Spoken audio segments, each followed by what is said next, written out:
Good evening, Namaskar, and good evening, everyone.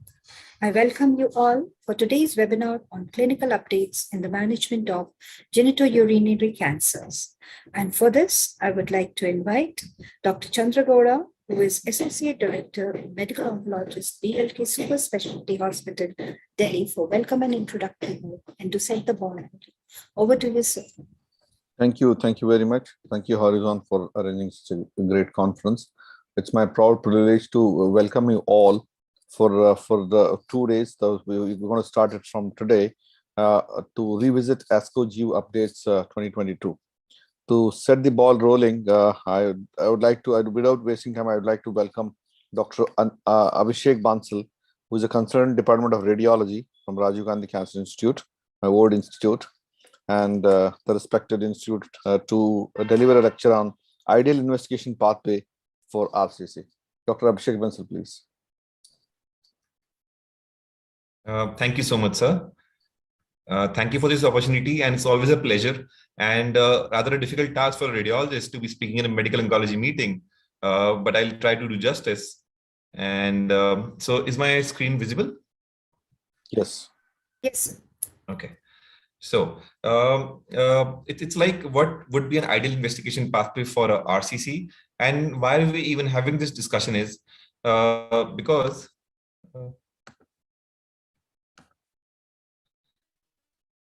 generally there is a imaging bias, and even by demographics, we would see that how RCC varies from males to females. Generally, it's lower down in terms of the most common cancers and pretty low down in females. And though there are estimated new cases globally in huge numbers, and most commonly generally seen in adult patients ranging from 55 to 74, and the median age is around 64. And recently we have been seeing that there are now more number of cases that are being diagnosed RCC, and majority of them are generally diagnosed incidentally. So that's something to make a note of, and that's why it becomes all the more important in terms of how should we go ahead and investigate it. So actually, probably because of imaging now, a lot of these patients are getting scanned for various reasons. We have seen how during COVID, a lot of patients underwent CT scan, CT chest, but yes, a lot of them underwent even abdominal imaging. And for various other reasons over the last few years, as imaging has picked up, we have seen there's a globally increase in small clinically localized renal masses, that is stage 1, that are picked up incidentally. And that's actually depicted pretty well in these graphs also, where we see that almost 65% are localized, that is confined to the primary site. And that's the majority of cases that are being picked up. Again, shown in this graph where stage 1 is pretty high up. And as you can see, as the years are passing, the incidental pickup of small lesions is only increasing. So what does HCM talks about in terms of how initial workup should be? And so this list actually is all that summarizes and is the gist of how to go forward in terms of routine blood work analysis. And this is the most important investigation, that is a abdominal CT, and we should always include a pelvic CT into it. So generally in India, abdominal CT covers the whole abdomen, the lower abdomen, or MRI. I'll come on to it when we can actually use MRI. A chest X-ray to rule out distant metastases, and if clinically indicated in terms of if you're suspecting bone mets, then a bone scan, a brain MRI, a chest CT, and we'll also come on to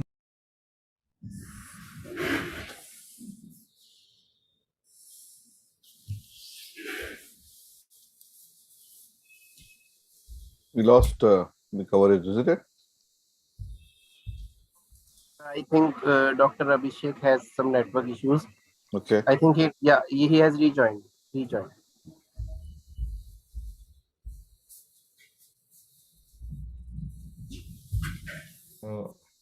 I'm sorry, I think I got disconnected. I'll just start again.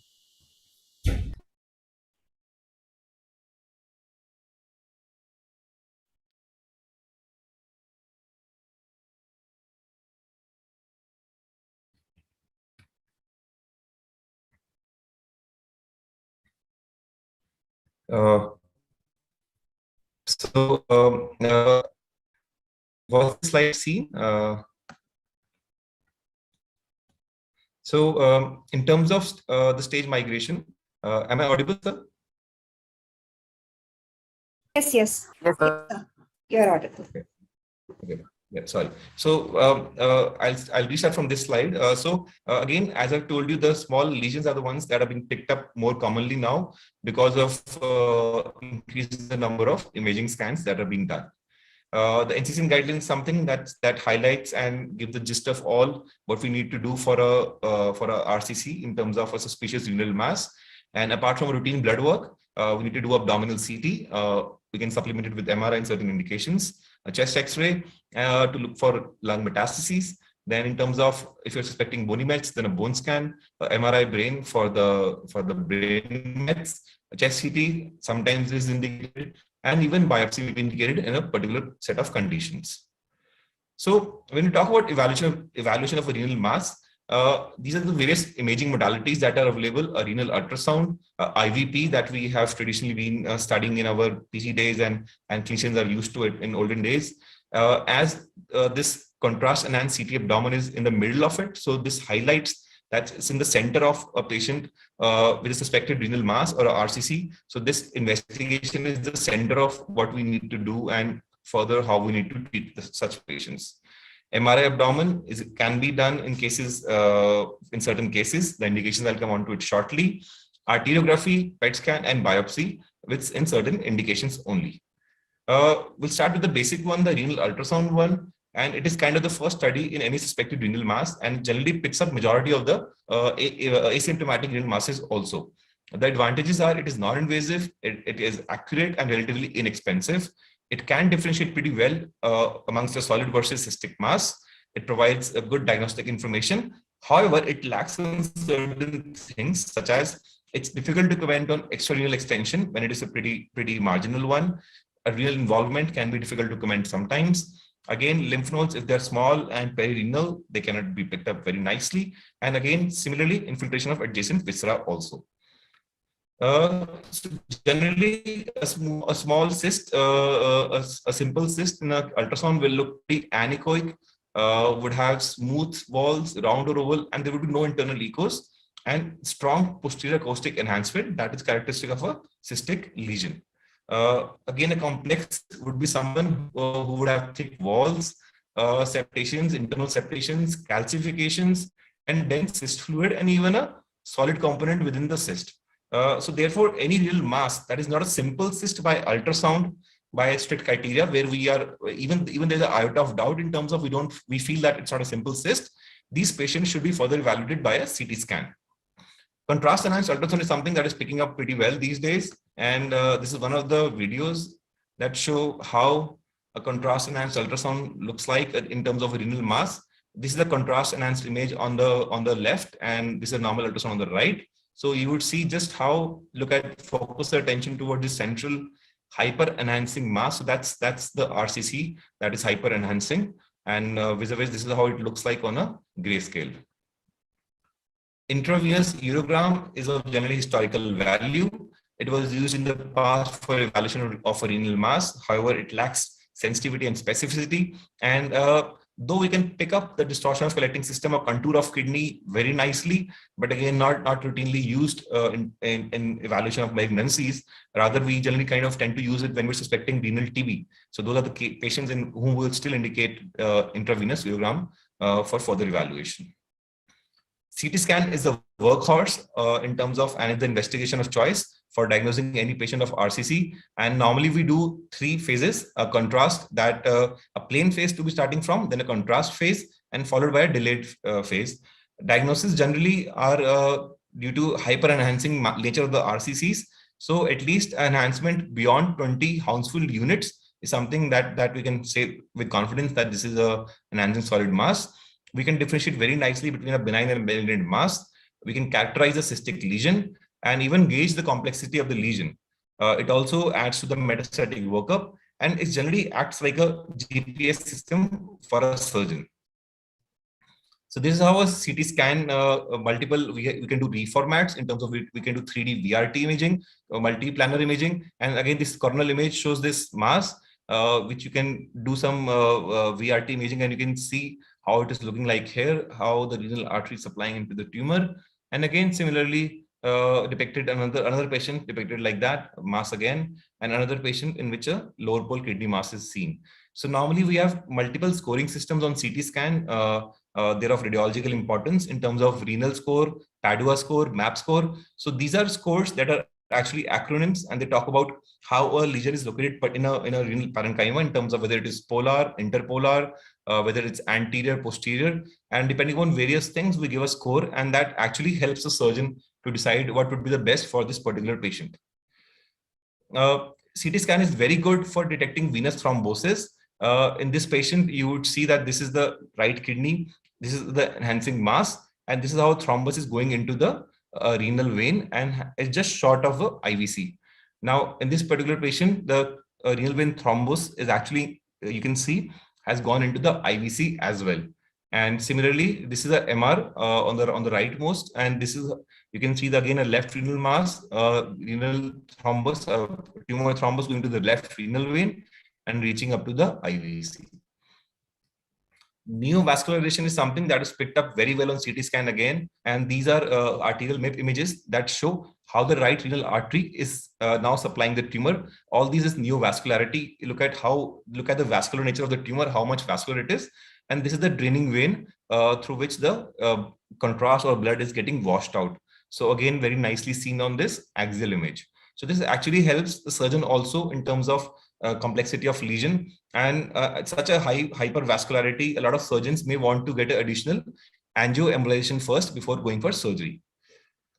Now, actually, it is important to know how to differentiate a simple versus complex cyst, and we have a classification system called a Bosniak classification system that we use to detect these cystic structures. In the interest of time, I'll skip the basic types, how they are. But again, the most important categories that we look for is the wall of the cyst, the septa, any calcification, density of fluid, and the margination of the lesion, how the margins are, whether they're regular. Sorry to interrupt, sir. Last minute to conclude. Okay. So yes, so we'll skip the Bosniak classification. I talked about renal angiography. MRI is used when contrast cannot be given in terms of CT, and we can use contrast enhanced MRI, and this is how lesion is seen.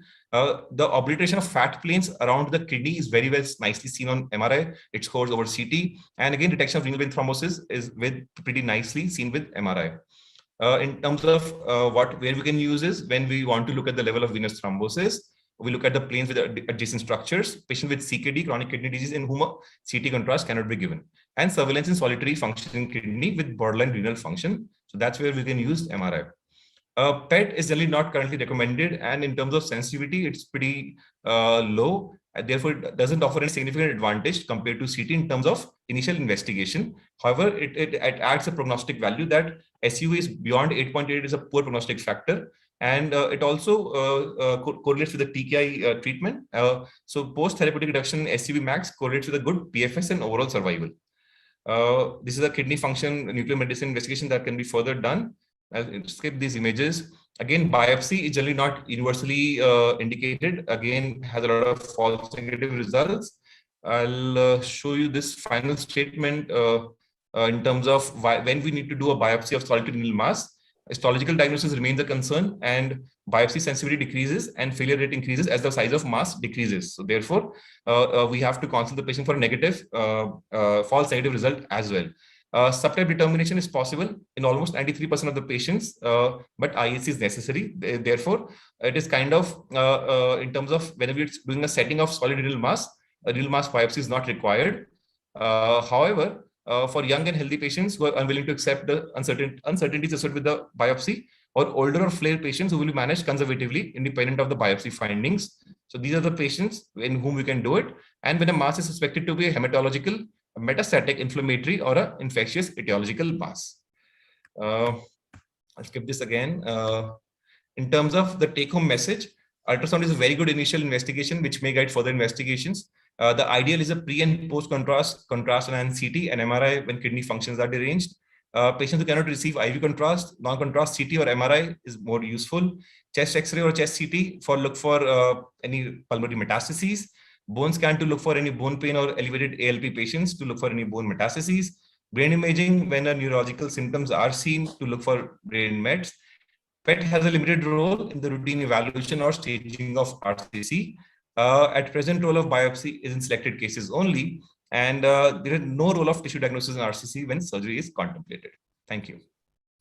Thank you, Abhishek, for excellent predisposition of initial evaluation. Got to know a lot of things from the radiological perspective. So we know that medical oncologists can order the investigations, but initial surgery, partial nephrectomy versus complete nephrectomy. So all those intricacies and that they've covered nicely. Thank you very much. I had doubt, but you already covered that role of PET-CT and all that. So you already covered it. Thank you very much. Thank you, sir. So now I would like to invite Dr. Kripa Bajaj, who's a consultant medical oncologist from Basavapatam Indo-American Cancer Institute, Hyderabad, to deliver. So next is Dr. Abhishek Anand, sir. Then we have Dr. Kripa Bajaj. Okay, great. Sorry. So Dr. Abhishek, sorry for that. So I'll just invite Dr. Abhishek Anand, who is the senior medical oncologist from Nara Cancer Center, Patna, to deliver the next lecture, that is best abstract in the clinical value 2022 medical oncology at ASCO GU 2022 updates. Over to you, Dr. Abhishek Anand. Sorry for that little hitch.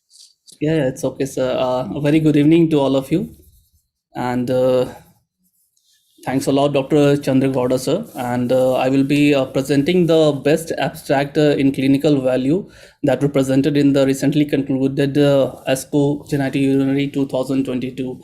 So almost approximately 600 abstracts were presented in the recently concluded ASCO GU, and we will be presenting the very important abstracts which are important especially for the medical oncology perspectives. So starting from the prostate cancer abstracts, the first one that is very important is the Arasens study, and it is the trial of darolutamide versus placebo in combination with ADT and docetaxel in patients with metastatic castrate-sensitive prostate cancer. So it is a phase 3 randomized double-blind study, and patients were stratified by the metastasis stage like M1A, M1B, or M1C. So alkaline phosphatase was another stratification factor, either being within the normal range or more than the upper limit of the normal. So patients with a newly diagnosed metastatic castrate-sensitive prostate cancer with a performance status of 0 and 1 were randomized to receive either darolutamide at the dose of 600 milligram twice a day along with ADT and docetaxel versus placebo plus ADT and docetaxel. Important thing is here that docetaxel dose that was given was 75 milligram per meter square on day 1, and it was repeated every 28 days instead of 21 days. So this is something important, and the primary endpoint of the study was overall survival.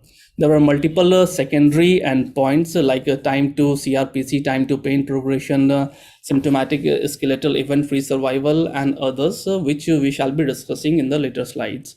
So the treatment was continued until symptomatic progressive disease or change in the neoplastic therapy or unacceptable toxicities. So these are the baseline characteristics of the patient enrolled into both the arm, and the median age was 67. Asian Pacific patients were approximately 35% in those who received darolutamide and 37% in the placebo arm. The visceral metastasis or the distant metastasis patients were seen in 17% of the patients who received darolutamide and 18% in the placebo arm. And the ALP stratification with more than the upper limit of normal was 55% and 55% respectively in both the arms. Coming to the primary endpoint, that is the overall survival, the addition of darolutamide to ADT and docetaxel significantly reduced the risk of death by 32.5% as compared to the placebo, and that was statistically significant. If you see the median survival in the Kaplan-Meier curve in the darolutamide arm, The median OS was not estimable, and in the placebo arm, it was 48.9 months. And moreover, the overall survival benefit was seen across most of the subgroups. Coming to the key secondary endpoint, the time to CRPC and time to pain progression were also longer with the darolutamide arm, and the median time to CRPC was not estimable in the darolutamide arm, whereas in the placebo it was 19.1 month. The time to pain progression was again not estimable in the darolutamide arm, and it was 27.5 months in the placebo arm. So these are the other important secondary endpoints that were significantly better with the darolutamide, the symptomatic skeletal event-free survival, the time to first symptomatic skeletal events, the time to initiation of a subsequent systemic antineoplastic therapy. So these were important secondary endpoints that were significantly better in the darolutamide arm as compared to the placebo arm. Safety profile was more or less comparable between the two arms, and there were similar rates of death due to treatment emergent adverse events. In the darolutamide arm, it was 4.1%, and in the placebo arm, it was 4%. Hypertension was slightly more commonly seen in the darolutamide arm as compared to the placebo. However, when we see the exposure adjusted incidence rate per 100 patient per year, it was similar in both the arm, being 5. Mental impairment disorder was slightly more commonly seen in darolutamide as compared to the placebo.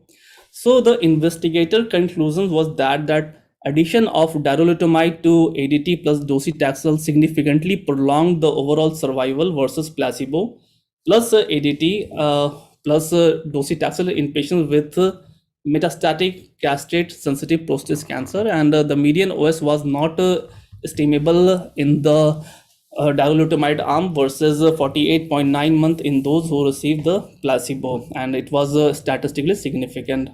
The overall survival benefit was consistent across the pre-specified subgroups, including those with de novo versus a recurrent metastatic disease at diagnosis. And addition of darolutamide significantly improved 5 out of 7 hierarchically tested secondary endpoints like time to CRPC, time to pain progression, time to first SSE, and time to first subsequent antineoplastic therapy. Adverse events rates were comparable between the two arms with no new safety signals observed, and thus the investigators concluded that darolutamide plus ADT plus docetaxel should become a new standard of care for metastatic castrate-sensitive prostate cancer.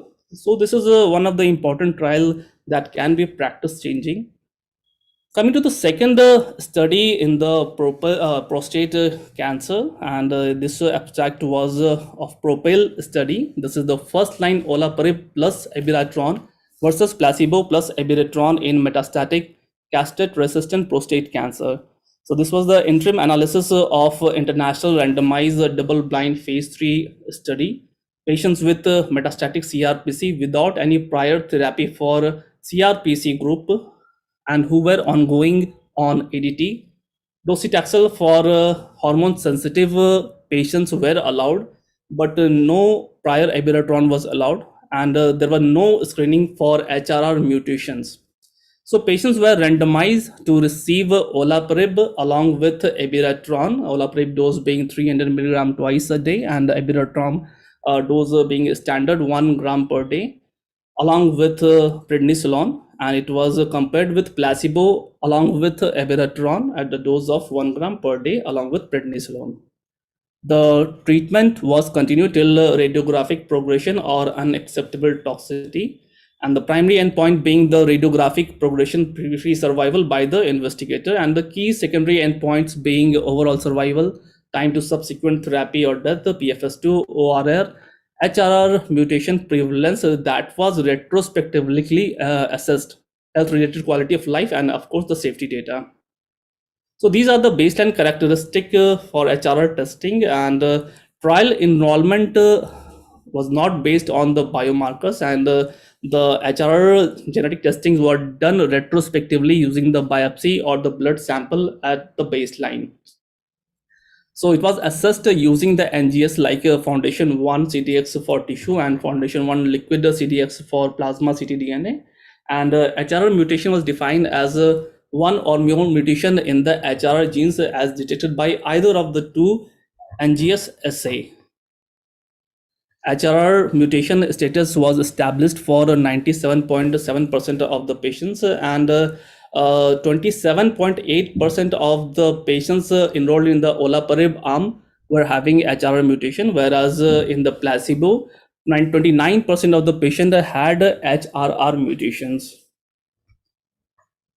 So coming to the primary endpoint of the PROPEL study, that is radiographic progression-free survival, the median PFS was 24.8 months in those who received olaparib plus abiraterone, and it was 16.6 months for those who received the placebo.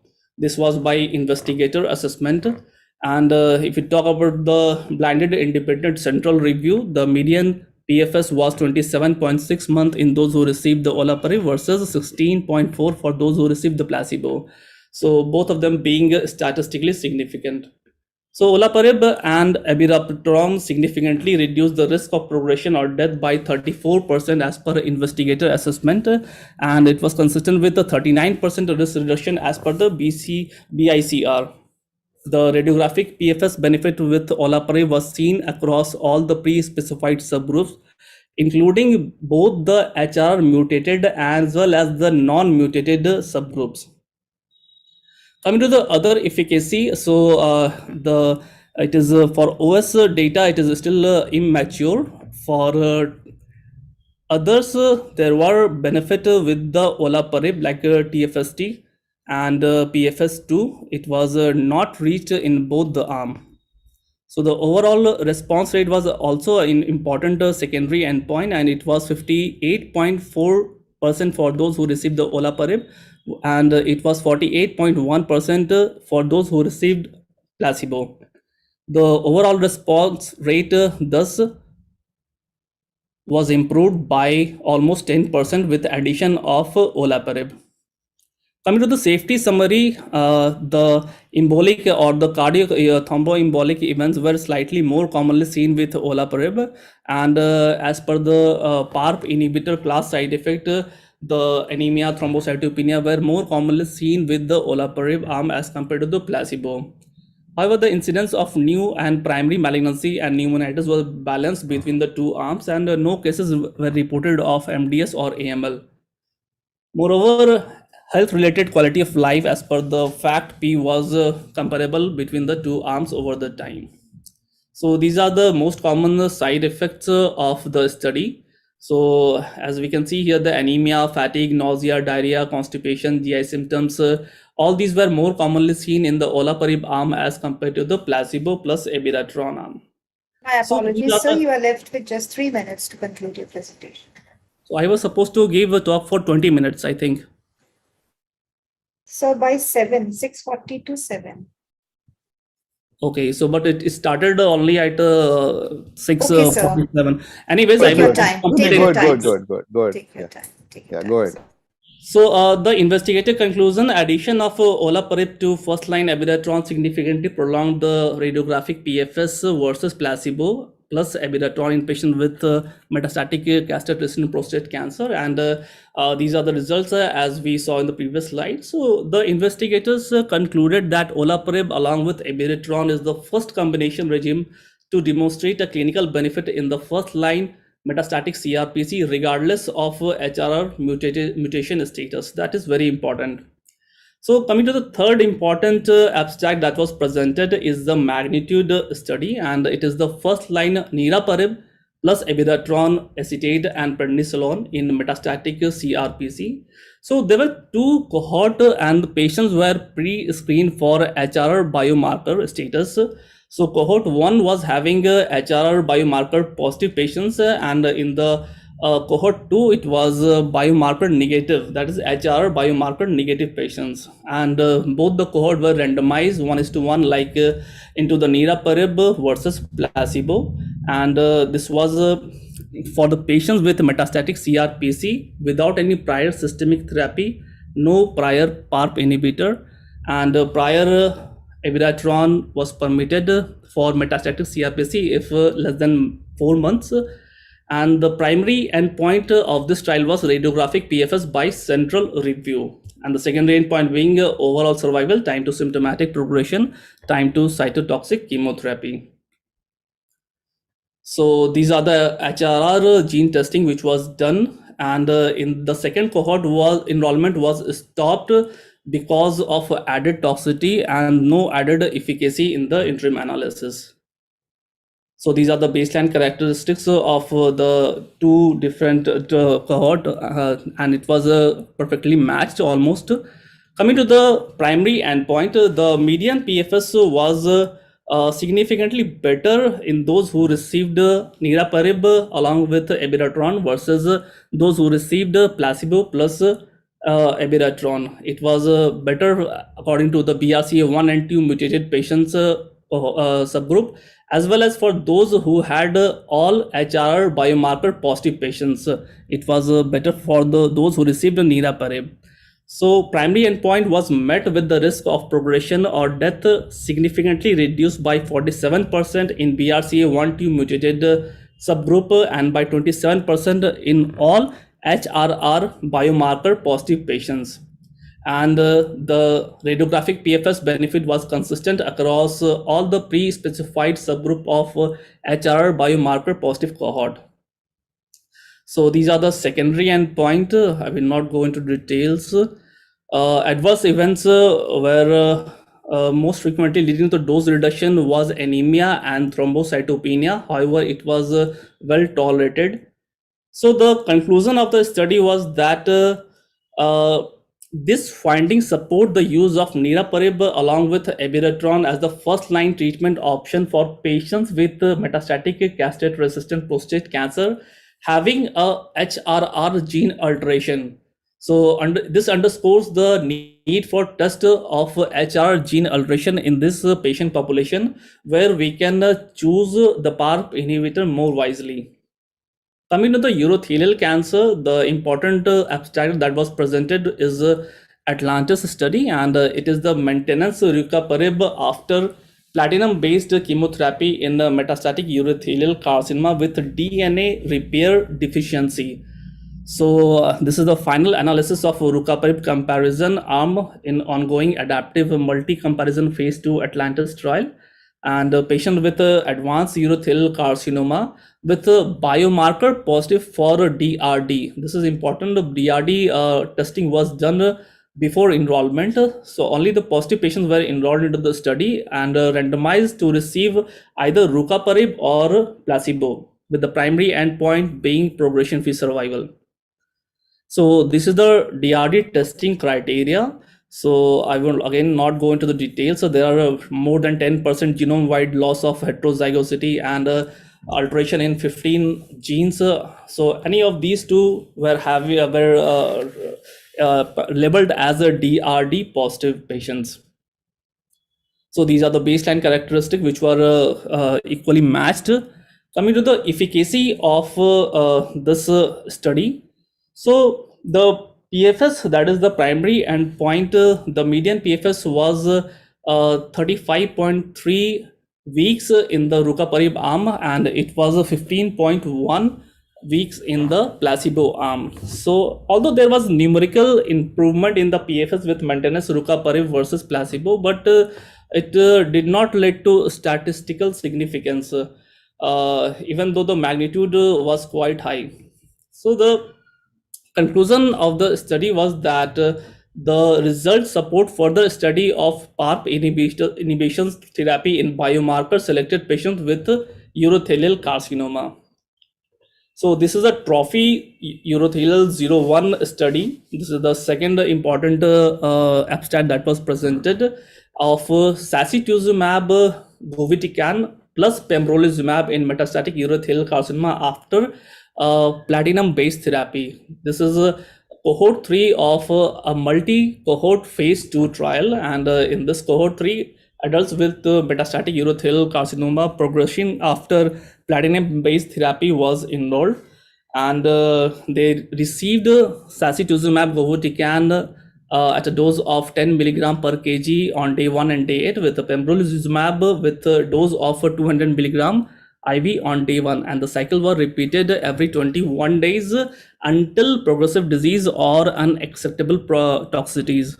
The primary endpoint was investigator assessed overall response rate, and there was a null hypothesis that was considered to be true if the overall response rate is less than equal to 20%, and it was deemed to be rejected if the response is present in more than equal to 13 patients.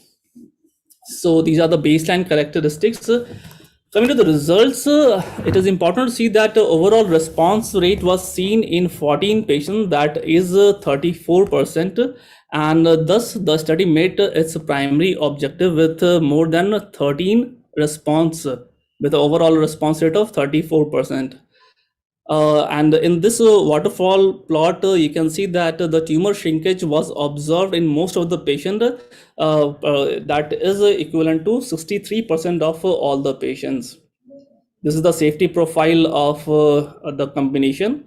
So the investigators concluded that the results support further study of combining sacituzumab govitecan along with the immune checkpoint inhibitors in earlier lines, as well as the post-platinum for metastatic urothelial carcinoma.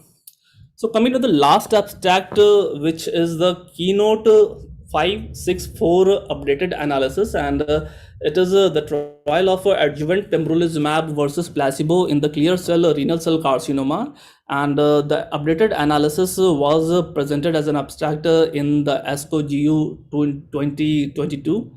So adults with a clear cell renal cell carcinoma with intermediate high risk or M1 NED, like metastatic disease post surgery, and post surgery without any evidence of disease, without that there is no evidence of disease, were randomized to receive adjuvant pembrolizumab for up to 17 cycles, that is equivalent to 1 year, at a dose standard dose of 200 milligram every 3 weeks, and it was compared with the placebo.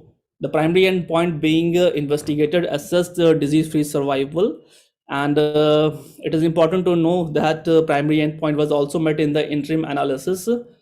So these are the baseline characteristics of keynote 564 study. So updated analysis of primary endpoint was presented here in this ASCO update. So 2-year median DFS was 78.3% in those who received pembrolizumab, and it was 67.3% for those who received placebo. So this was statistically significant, and DFS benefit with adjuvant pembrolizumab was maintained in this updated analysis as well. So also the adjuvant pembrolizumab improved the DFS across all the subgroups, including those defined by recurrence risk, sarcomatoid features, and PDL1 CPS scoring system as well. However, the maximum benefit was seen with those patients who are having the metastatic disease post surgery without any evidence of disease, and the hazard ratio for this subgroup of patient was 0.28. That was quite impressive, although the number of the patients enrolled in this subgroup was quite less. So these are the updated analysis of overall survival, but it is still immature for the overall survival data. Side effects are immune related side effect, which is seen with any of the immune checkpoint inhibitor. Apart from that, fatigue, pruritus, diarrhea, rash, these are common side effects seen with this pembrolizumab. So the conclusion of this study was that updated analysis also support the use of adjuvant pembrolizumab as a new standard of care for patients with RCC at risk of recurrence. So with this, I would like to conclude. Thank you. Thank you, Dr. Abhishek, for excellent predisposition of the newer abstracts. And then this very crisp and nice presentation, very understandable. The one point I just want to make is the Arsens trial versus Peace One. How do you take it? So daratumumab plus ADT plus dosi vis-a-vis abiraterone plus ADT plus dosi. So it's difficult to say, but I think Arasen study has shown a lot of benefit, and if you see the PFS advantage, that is quite high as compared to the other study. So in future, maybe we will be having the daratumumab along with ADT and docetaxel as a new standard of care. Only thing is that the toxicity profile seems to be we should be careful of that, because it is quite toxic to use PARP inhibitor along with docetaxel. So I don't know how we will be giving in the clinical practice, because even with docetaxel, patients do get so much of side effects. Thank you, Dr. Abhishek. So thank you very much again. So moving on to next presentation.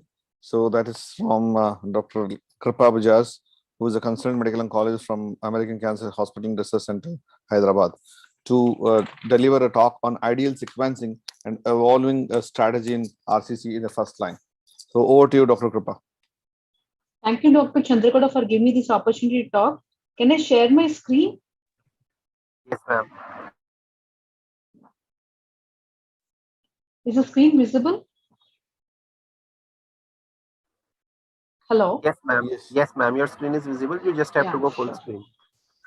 So now we're discussing regarding ideal sequencing or evolving strategy in RCC. That's the first line.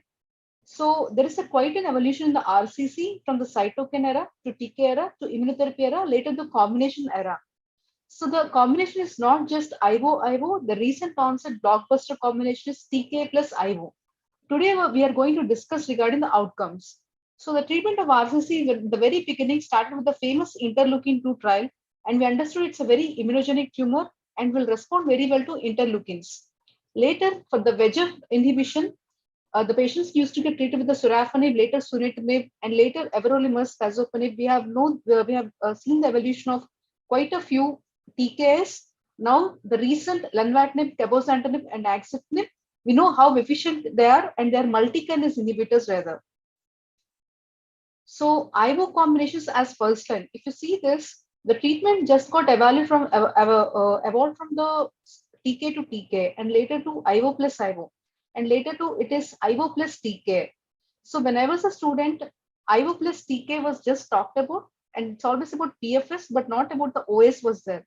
Now the OS data are also very mature, and now we are going to talk about entire spectrum of combinations.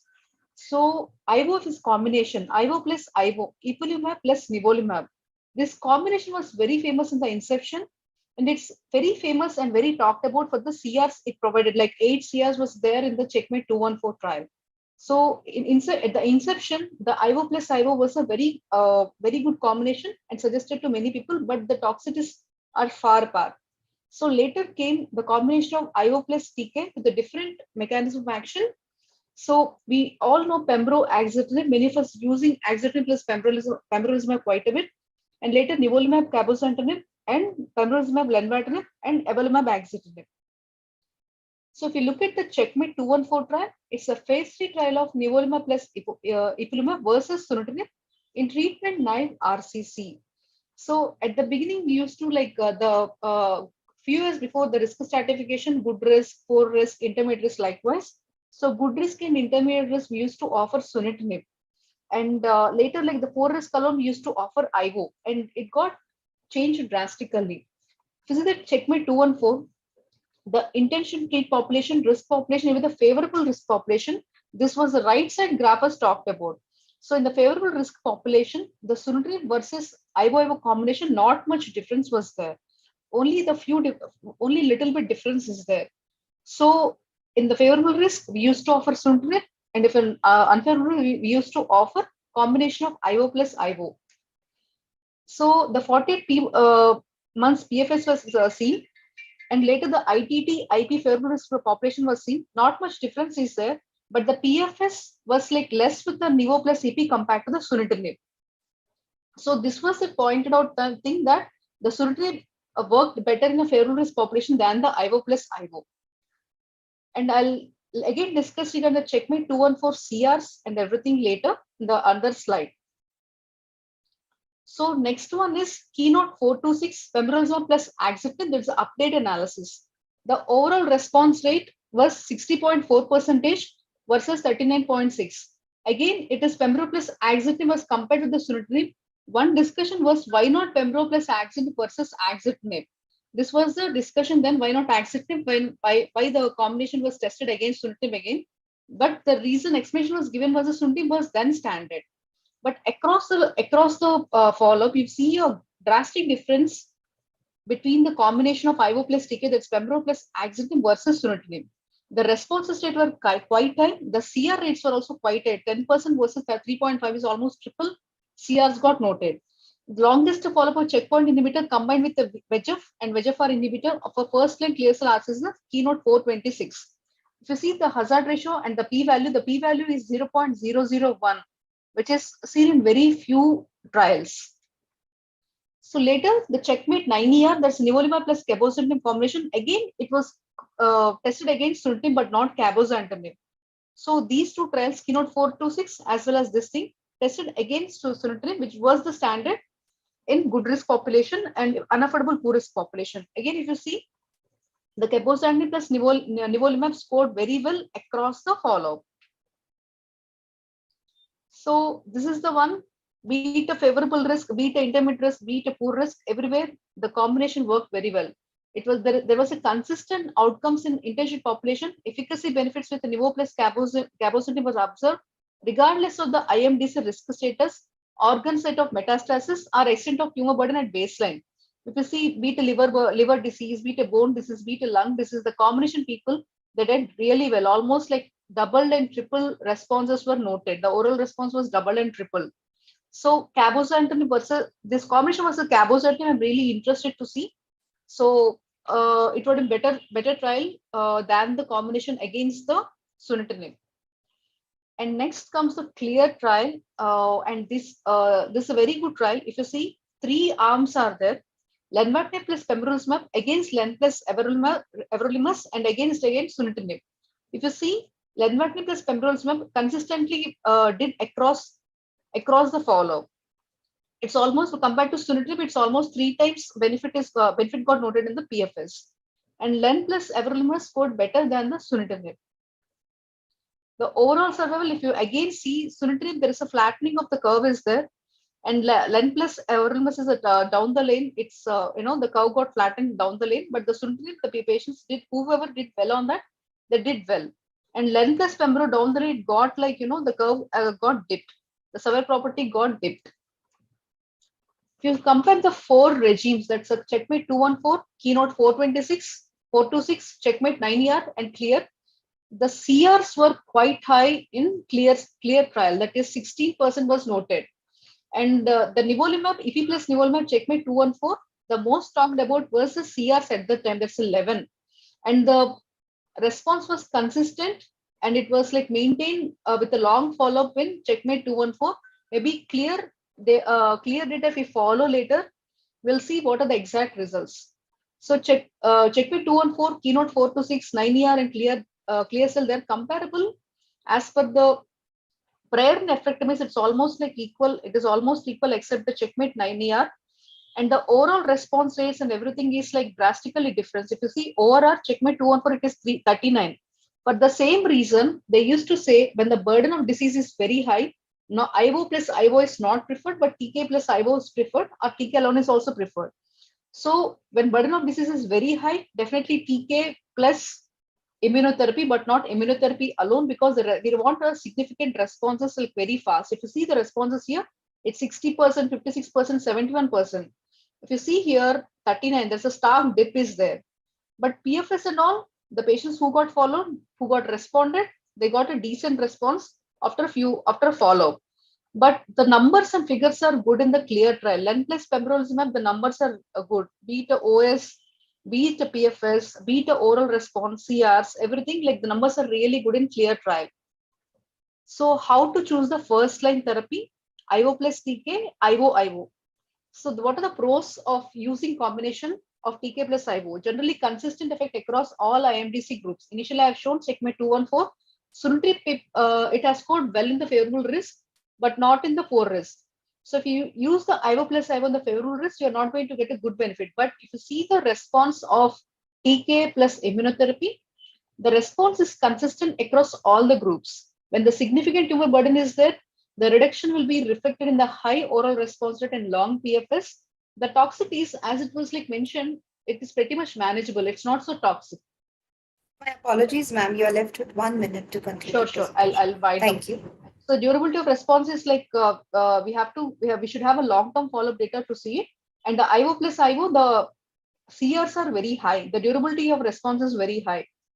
So there is a data published from the Manipal Hospital, Bangalore. So they published their real-world data. If you see the total patients with lenvatinib and axitinib was used with the combination of pembrolizumab. The responses were quite high. The median PFS is 22 and OS at 1 is 92%. And the OS is yet to reach. This was present in recent ASCO. So the revised guidelines, if you see, the beat the favorable risk, beat a poor or intermediate risk, the combination is highly suggested. The era of only sunitinib or only single TK was like has gone, and everyone is favoring the combination rather using the TK.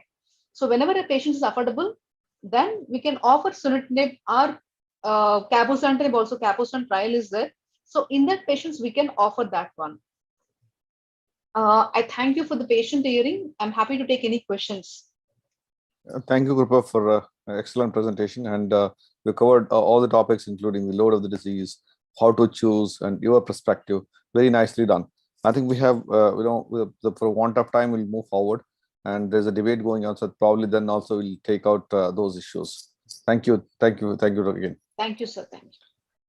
So without wasting time, I'll invite our next speaker, Dr. Sushant, who is a close friend and a nice human being, to deliver a lecture on the ideal second line and sequencing in metastatic RCC. Over to you, Dr. Sushant. Thank you, sir, for giving me this opportunity. And today I'll be discussing about the ideal sequencing in metastatic renal cell cancer. My previous speaker, Dr. Bajaj, has already covered the first line therapy. And I hope my slides are visible and I am audible. Yes, yes, sir. Yeah, thank you. So why we are discussing this? Because attrition from the first line to the next line of therapy, according to IMDC data, 50% of the patient will require second line therapy. Then 24% will require third line therapy, and about 8% will require fourth line therapy. They might be fit enough to require those 8% might be fit enough to receive a fourth line therapy. So this 50 and 24%, these are major chunk of the patients which we get in our real time practice and in the real world data. So we need to know how to go about it. So these are the preferred agents: cabozantinib, everolimus, lenva with evro, lenva with pembro, nivolumab, nivo with ipi, nivozinib, and this telaglenastat. It's a newer drug. So whenever the patient has received IO therapy, what is to be done? So this was the study, phase 2 keynote study of lenvatinib plus pembrolizumab after progression on the previous IO therapy, and the patient had responses to lenva plus pembro. You can see about 55% of the patient did have PR when they received this type of therapy. Although it's a phase 2 data, we need to remember that whenever we request the nuclear physician doctors to apply iRECIST criteria, since we are using immunotherapeutic agent. So when we have post VEGF TKI, what we have the option of cabozantinib. This was the Meteor study in which cabozantinib was compared to everolimus, and we can see that the overall survival is better with cabozantinib compared to everolimus, and the grade, the side effect in 70% of the patients had of cabozantinib patient had grade 3 or 4 side effects versus 60% in everolimus arm, and the most common being hypertension, diarrhea, fatigue, anemia, hyperglycemia, and hypomagnesemia. So this was the data of PFS and OS. If we see, the blue line is for cabozantinib and the graphs are separated significantly from everolimus, and similarly for the OS. So median PFS was 7.4 months with cabozantinib versus 3.8 with everolimus, and the rate of progression or death was 42% lower with cabozantinib than with everolimus. Another drug after TKI is nivolumab. This is checkmate 0 to 5. Again, nivolumab was compared to everolimus, and the median PFS was 4.6 months versus 4.4 with hazard ratio of 0.8. However, the confidence interval, if you see, had crossed 1. It was 0.75 versus 1 with non-significant p-value. Another drug which is available is lenvatinib plus everolimus. This combination is also being used commonly in second line, even in third line. So this lenvatinib 14 mg plus everolimus 5 mg versus lenvatinib 18 mg versus 5 mg of everolimus. It's a phase 2 trial in which if we see that lenvatinib 18 mg, which is blue color, versus lenvatinib 14 mg, the blue graph 18 mg is showing better results. Similarly, the OS is better when 18 mg the starting doses are given along with everolimus. What I feel in our clinical practice, everolimus is the difficult drug to manage because of this mucositis.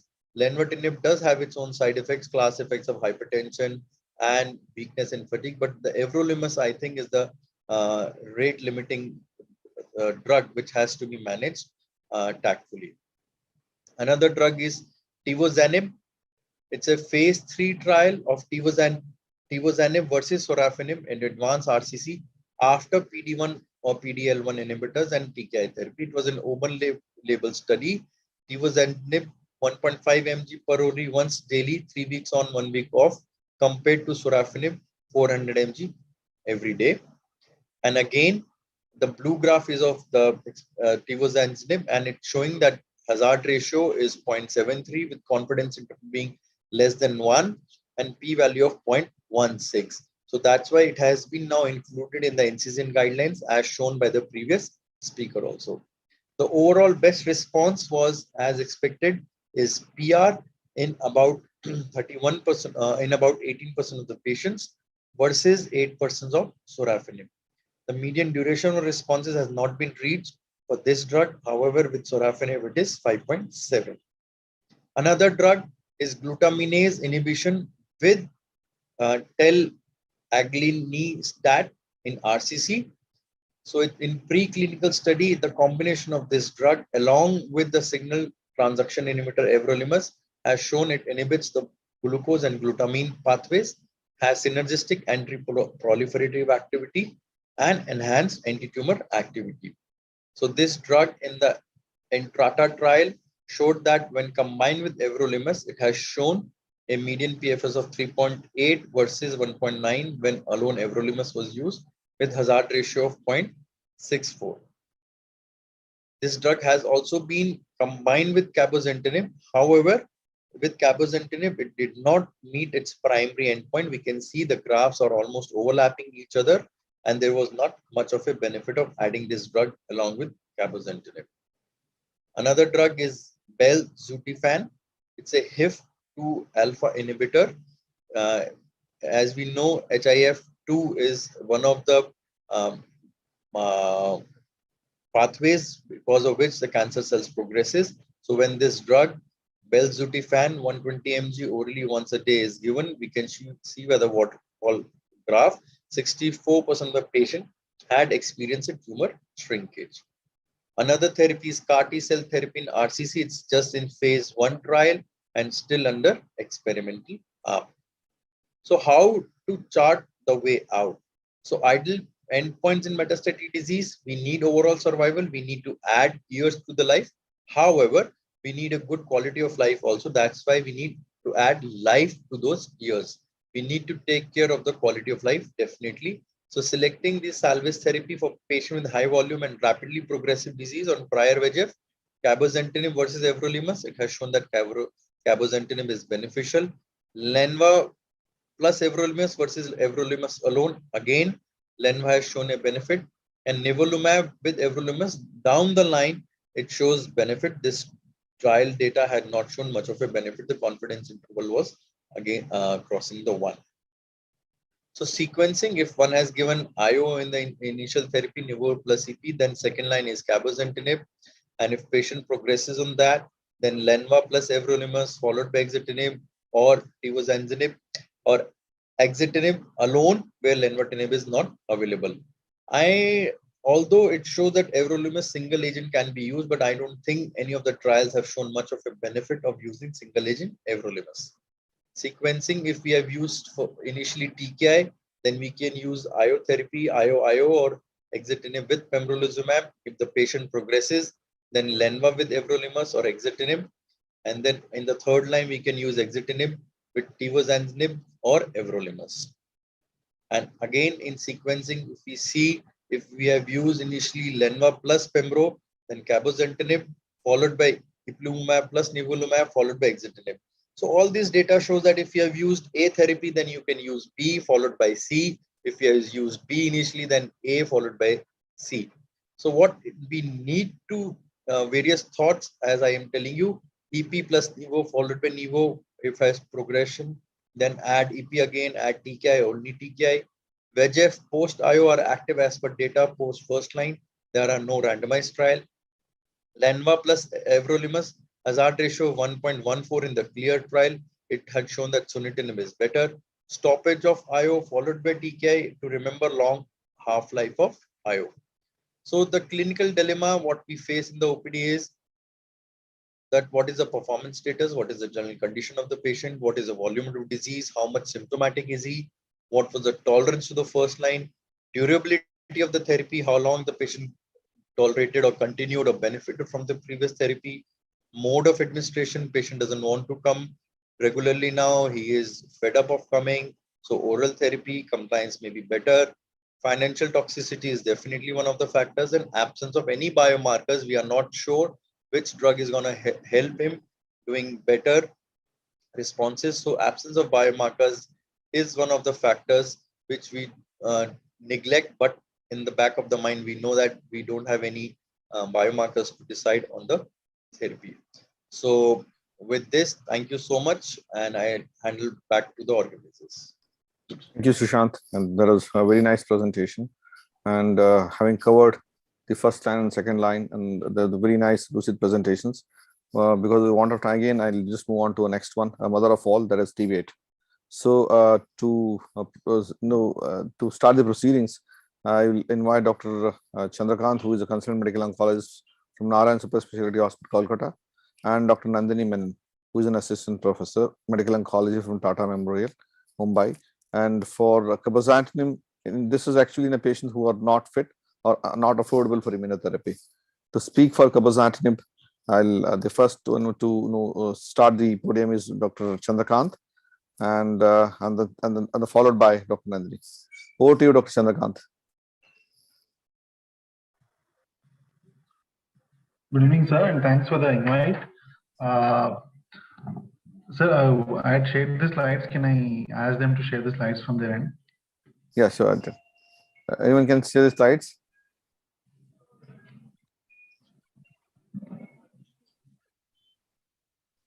Yeah. Yes. So thank you. It's nice to meet all of you, on an evening. So today I will have a sort of a controversial topic, but however has reasonably shown good efficacy. We have seen cabozantinib coming in recently. The generic has been there, cost effective, and has shown excellent efficacy in renal cell carcinoma. So the topic is cabozantinib is the preferred first line in advanced renal cell carcinoma who are not unfit or not affordable for immunotherapy. Next slide. So we have seen the evolution of systemic therapy for metastatic RCC. You can see sunitinib somewhere around 2007, and then we have cabozantinib coming between 2015 and 2017. So this is the evolution. Next slide. So if you look into the ESMO guidelines, you can see that both cabozantinib and sunitinib being there, and the magnitude of clinical benefit scale, that is the NCBS, is around 3 for cabozantinib, specifically being mentioned, especially in the intermediate and poor risk subset, where cabozantinib has got head-to-head comparison with sunitinib and has shown its efficacy. Next slide. So these are the recent NCCN recommendations, where you will see in the preferred regimen, you will see cabozantinib in the poor and intermediate risk in the preferred regimen, whereas in the other recommended regimens, you will see sunitinib.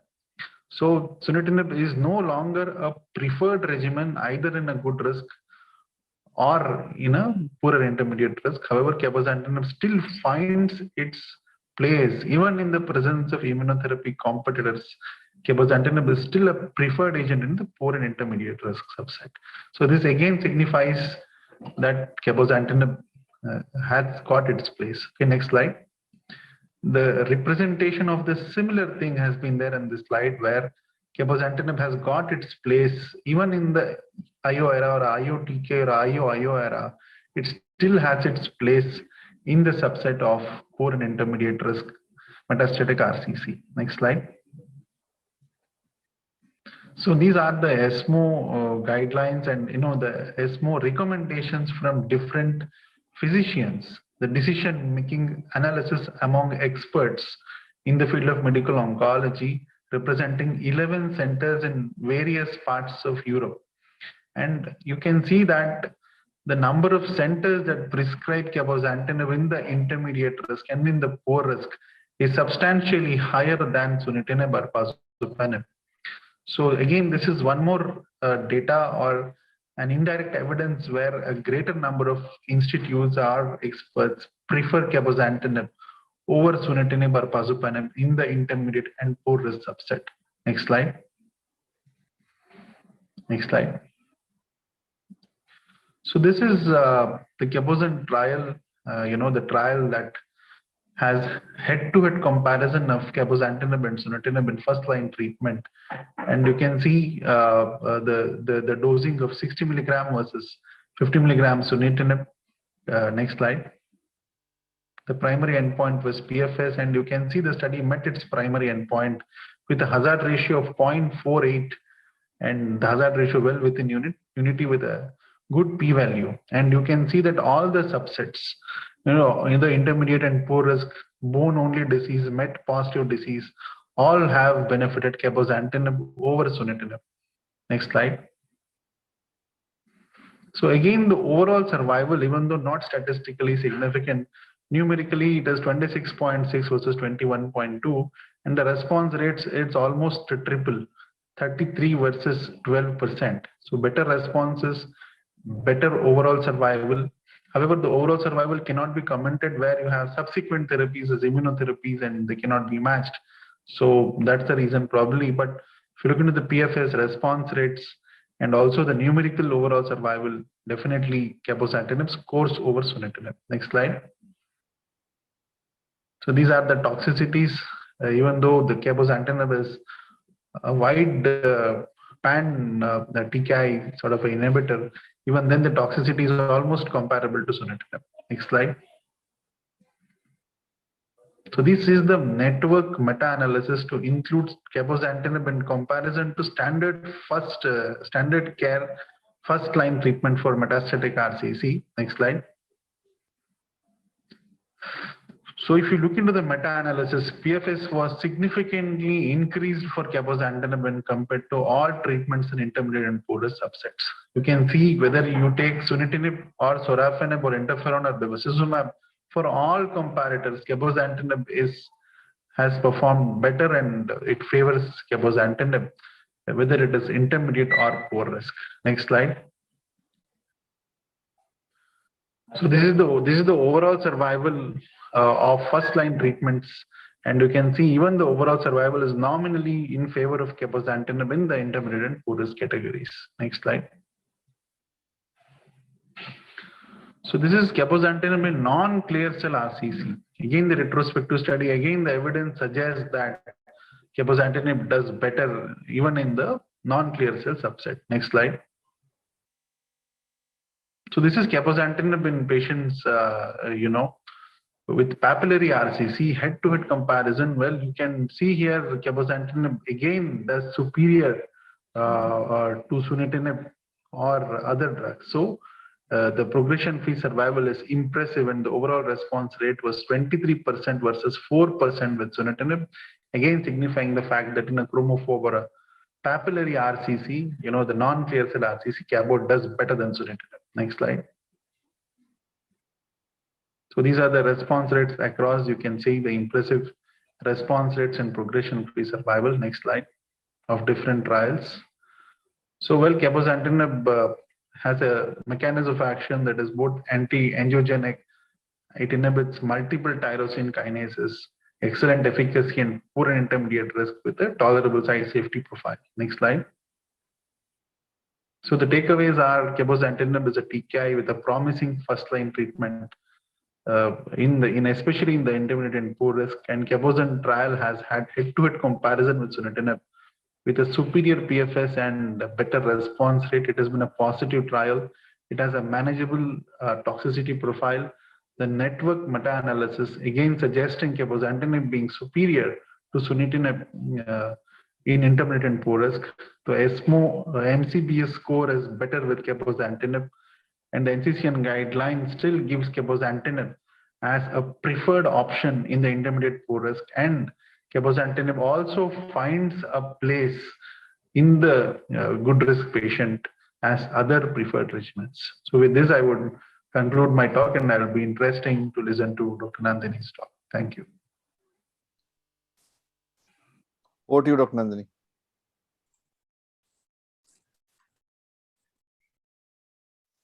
Thank you, sir. I would like to share my screen. Can I share my screen?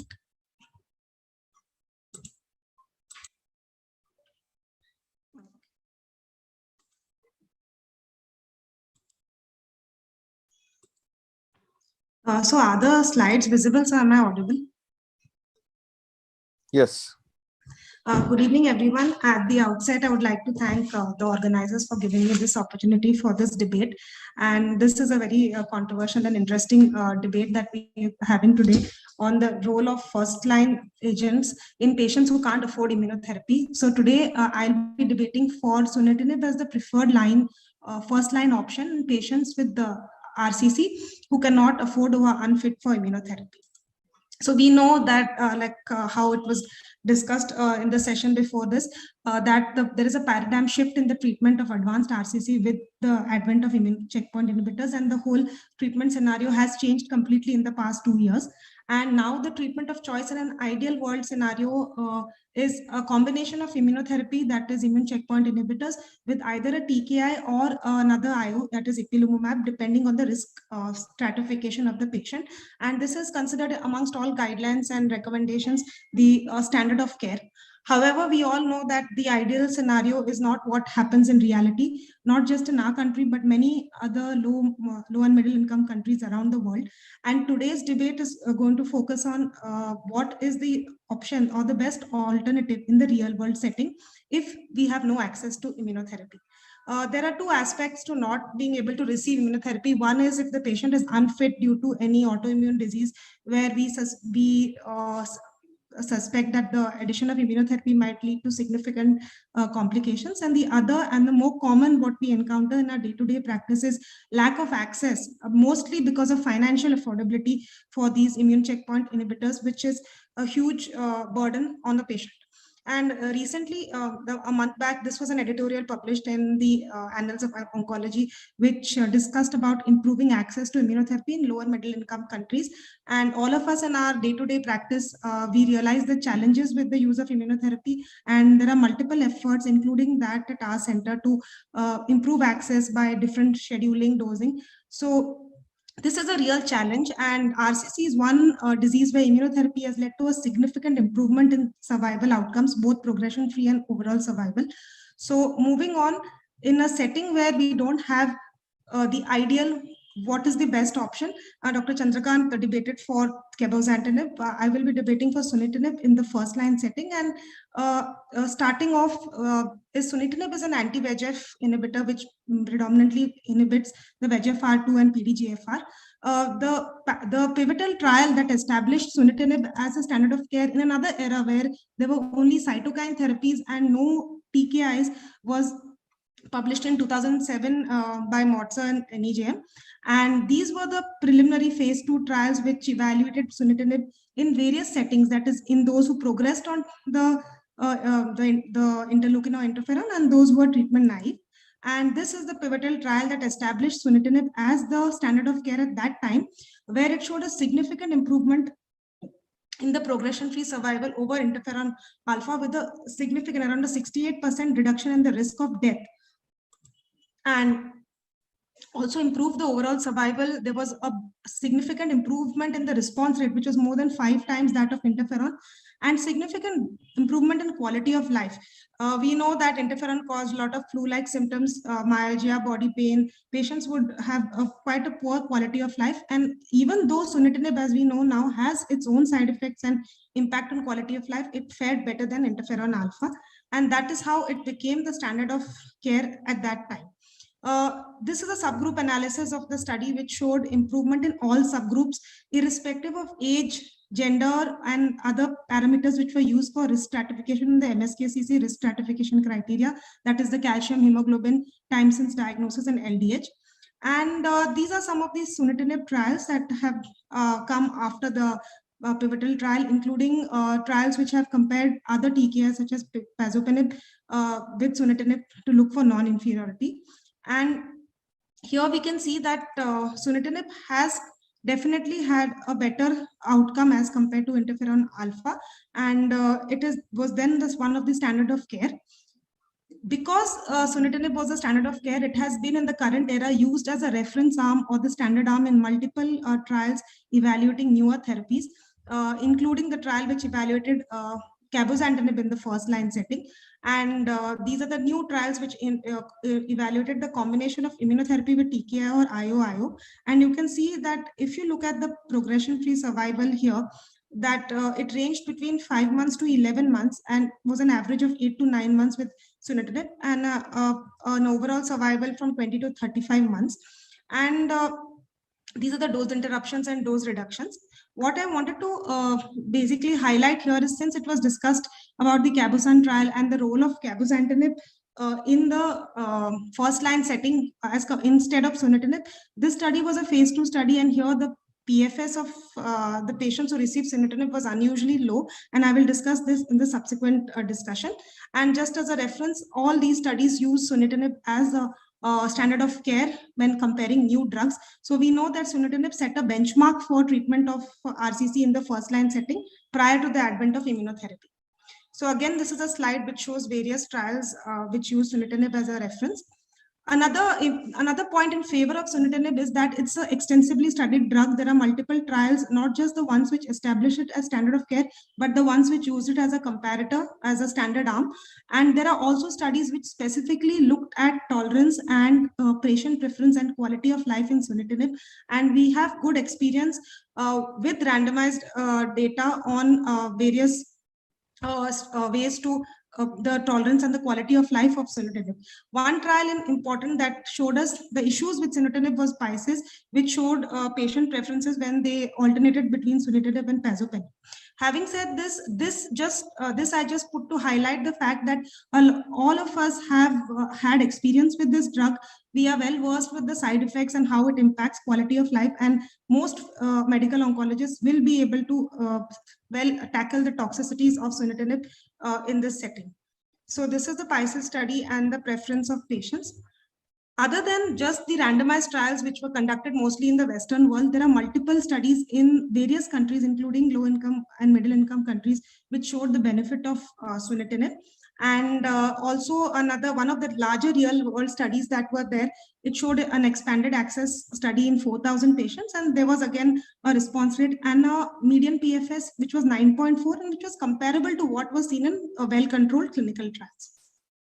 So what do the guidelines say? And it has been discussed by Dr. Chandrakant as well as how the guidelines prefer cabozantinib. I would like to just show a different viewpoint about how the guidelines prefer sunitinib as an alternative when you can't give the ideal ideal TKI IO combinations.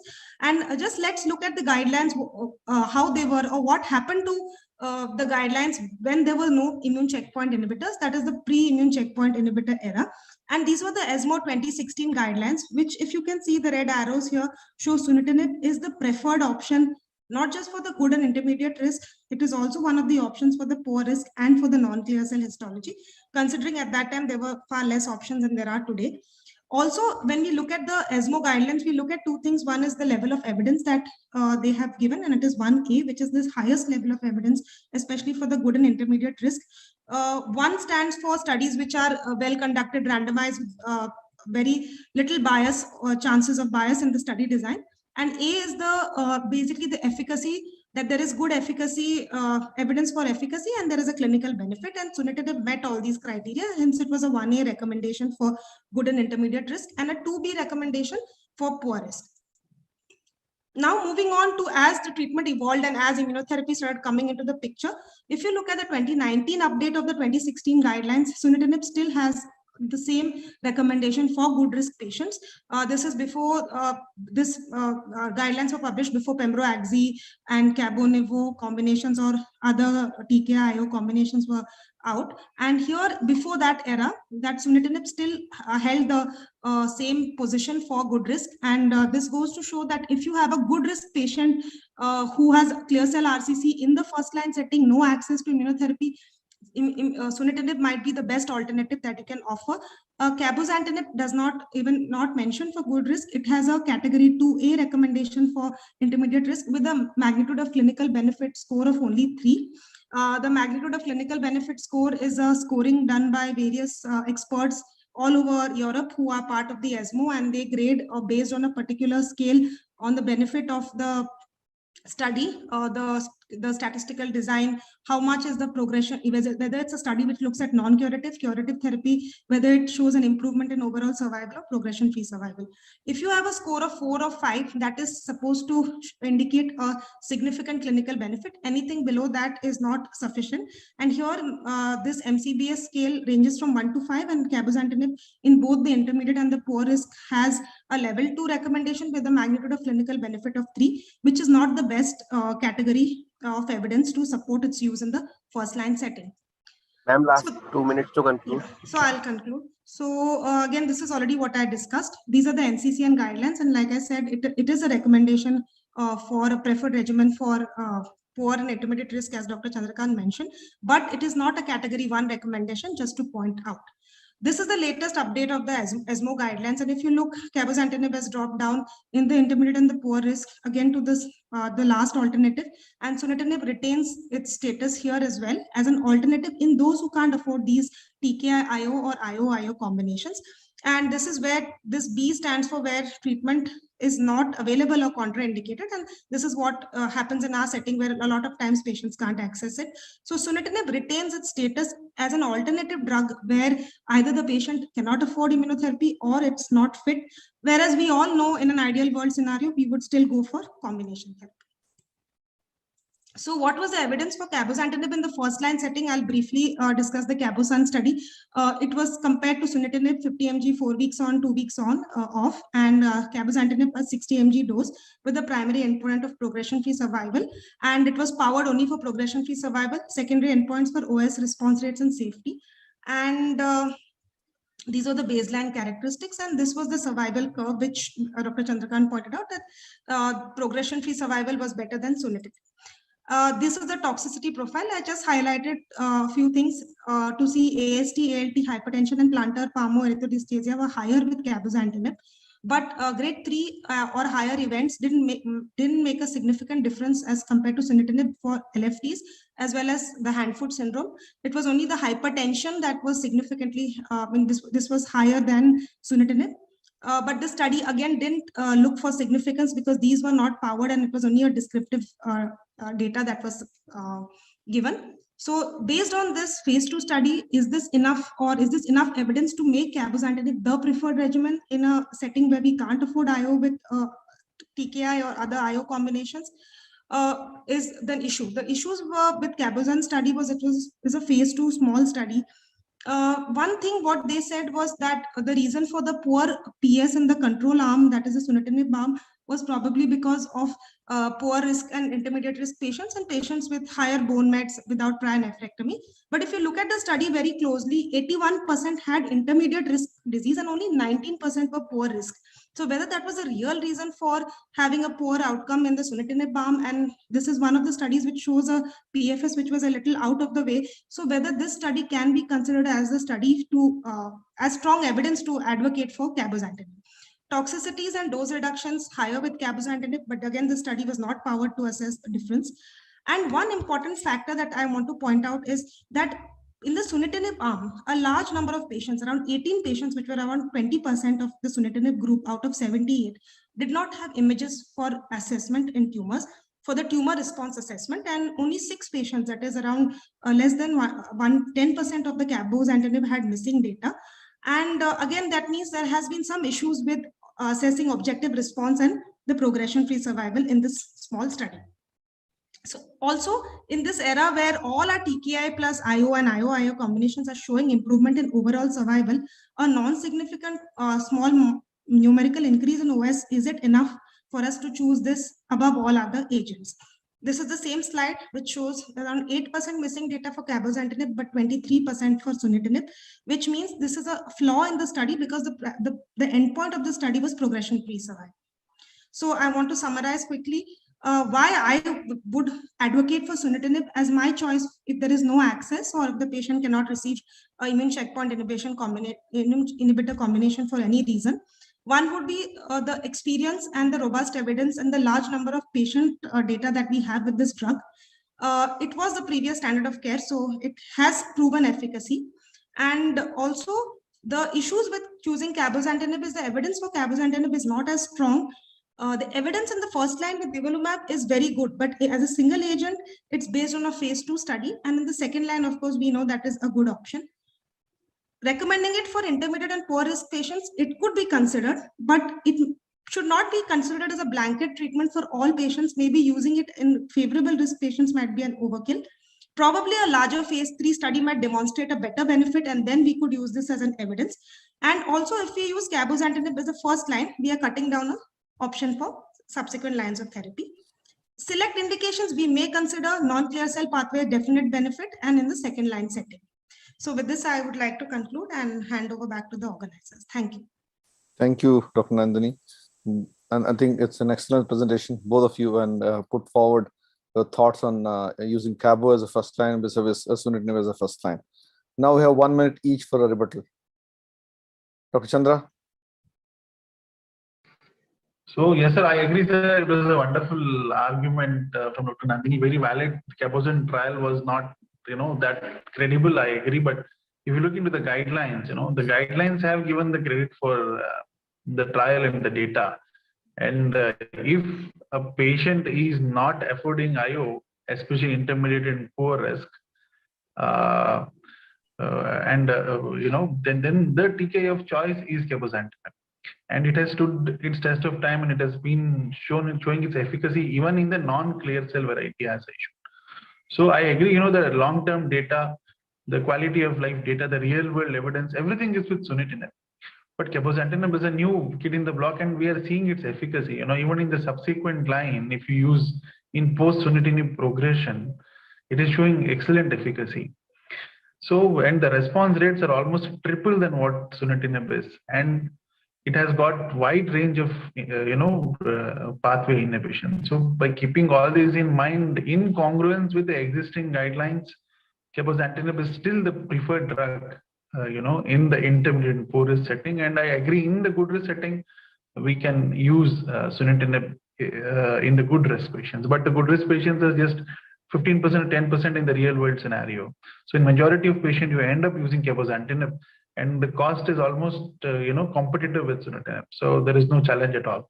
So with this, I would again say, in congruence with guidelines, I would prefer cabozantinib based on whatever data we have. Thank you. Thank you. Nandini, one minute for you as well. So based on whatever data we have and the debate that sunitinib may not be the ideal drug for in the poor and intermediate risk, it is difficult to say that because we have no head-to-head comparison. A lot of the data, what even sunitinib in comparison with pazopanib only looked at tolerability and non-inferiority. No one really saw that whether head-to-head TKI is in poor risk, which was the best. So in absence of evidence or with limited evidence, I wouldn't be very strongly recommending a drug that has a limited evidence. It could be considered in certain subgroups and we could tailor it to certain subgroups, but saying that it is the best option in case we don't have the ideal case treatment, I think I would not make that statement. And also cost wise, yes, with generics now that it has become equitable, both sunitinib and cabozantinib are almost the same, so that is not an issue. But in terms of outcomes, I think if I have with the confidence of the data that we have with sunitinib and the experience, I would still recommend sunitinib because it was the prior standard of care. And I think if we can't afford the newer standard of care, we could stick to what we have used before until we have very robust evidence. In case of non-clear cell RCCs, I would still agree with Dr. Chandrakant that there is a definite biological rationale for using cabozantinib with the MET pathway, and there has been phase 2 data where various MET inhibitors have been compared, savolitinib, cabozantinib with crizotinib and sunitinib, and cabozantinib has definitely shown evidence. So there is a segment of patients where we could consider this, but I would not consider it as a blanket for all patients. Thank you. Thank you, both of you. Thank you, Dr. Chandrakant and Dr. Nandini, for an excellent debate, and a lot of concepts have been cleared and just more pertinent to our Indian scenario. And all the listeners have definitely immensely benefited from this, and they now know how to go ahead.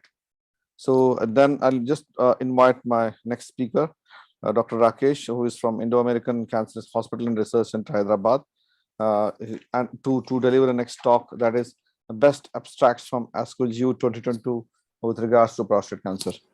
Dr. Rakesh, over to you. Yeah, good evening to all. Thank you, organizers, for this wonderful opportunity. Can you see my slides, please? Yes, we can see it.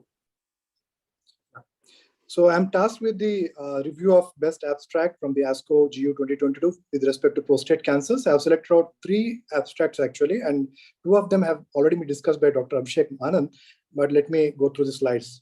So this is the PROPEL study, which was done in the metastatic CRPC. As we all know, the overall survival endpoints for metastatic CRPC in the clinical trial setting is around 3 years. And in the real world setting, only about 50% of the patients can actually take more than 1 line of treatment. And with that 1 line of treatment, the overall survival is around 2 years. So there is real need to identify the first line treatment strategy, newer treatment strategies. Herein we have the olaparib in combination with abiraterone tested as a first line therapy for patients in the first line metastatic CRPC setting. So as we see, it's a global randomized double-blind phase 3 trial. These are the patients who are taking the first-line metastatic CRPC systemic treatments. No prior abiraterone was allowed. However, docetaxel can be given to these patients, especially if they have taken during the hormone-sensitive phase of metastatic prostate cancer. These are all good preserved patients with good performance status and very minimal symptoms with ongoing androgen deprivation therapy. These are patients randomized in 1:1 fashion to the experimental group of olaparib full dose at 300 mg twice daily, abiraterone 100 mg once daily versus placebo and abiraterone. And the results were stratified based upon the site of metastasis, prior taxane use, yes or no. Coming to the primary endpoint, this is the radiographic progression-free survival. The key secondary endpoints are overall survival, also the time to first subsequent treatment or death, time to second progression, which is basically PFS2, objective response rates, safety and tolerability, and quality of life concerns. So if you look at the study disposition, there are nearly 800 patients which are randomized to the cohorts, experimental and the control groups. The baseline characteristic between 2 arms are very well balanced. Coming to the planned interim analysis, the first line treatment with olaparib and abiraterone definitely improved radiographic progression-free survival compared to that of placebo and abiraterone, with a PFS of nearly 2 years, 24.8 months versus 16.6 months. This benefit was irrespective of the HRR status. HRR status was not a prerequisite for the study enrollment. If you look at the landmark survival analysis at 2 years, we can see that 2-year PFS was around 51.4% versus 33.6% in the favor of the experimental group. Hazard ratio of 0.6, which is statistically significant. The overall survival is not yet mature yet. There are around 30% events that are recorded. However, the early trends are showing that the overall survival might be better in the experimental group of olaparib plus abiraterone. Moving ahead with the subgroup analysis, these are the predefined subgroup analysis. We can see that PFS was better across the different subgroups in the experimental group, especially even the presence or absence of HRR mutation status didn't matter. However, the hazard ratio was better in the HRR mutations patients at 0.50, but at 0.76, it was also statistically significant in those patients without HRR mutations. So this is the key secondary endpoints of overall response rates. The use of the experimental group definitely improved overall response rate by nearly 10%, 58.4% versus 48.1%. Coming to the key safety and tolerability issues, the most common grade 3 adverse effect was anemia, which was seen in 15.1% in the experimental group compared to 3.3% in the control group. The olaparib discontinuation was seen in nearly 14% compared to only 8% in the placebo group. Coming to the abiraterone discontinuation, it was similar in the both groups at around 8.5 to 8.8%. Coming to the other key adverse effects, which are cardiovascular and thromboembolic events, there was numerically higher thromboembolic events in the experimental group. However, these are asymptomatic and only image findings. This did not lead to the discontinuation of the study group. Coming to the quality of life issues, the quality of life as assessed by the PACP questionnaire was also compared between the treatment arms. Coming to the take-home messages, in the interim analysis, the propel met its primary objective of improved PFS compared to that of the abiraterone plus placebo. This benefit was seen irrespective of the HRR mutation status, and this benefit led to a median PFS of beyond 2 years. It has a safety profile that was consistent with the known safety profiles of the individual drugs, and this benefit was demonstrated irrespective of the need of HRR stratifications. We need to look at the overall survival analysis to make a sense about what this formulation is going to bring into the standard of care. Let's move into the second trial, which is ARASENS trial. This looks into the newer darolutamide in combination with docetaxel. So if you look at the triplet drug combination, this is not new. We had a phase 1 clinical trial that tested the utility of abiraterone in combination with docetaxel in combination with ADT in the metastatic hormone-sensitive prostate cancer. There were several benefits which were demonstrated in that trial. Also in the enzalutamide trial, the enzalutamide combination with docetaxel was seen in some subgroup of patients, and there also there was a benefit with respect to overall response rates and survival. And here we have the newer darolutamide that again was tested in the metastatic hormone-sensitive prostate cancer patients. These are the patients who are basically candidates for chemotherapy, and they have been randomized in 1:1 fashion to either placebo plus docetaxel or darolutamide plus docetaxel. The primary endpoint of the study was overall survival. The key secondary endpoints were time to CRPC, time to pain progression, and skeletal event free survival, and time to first skeletal cell event. And also there is safety data also.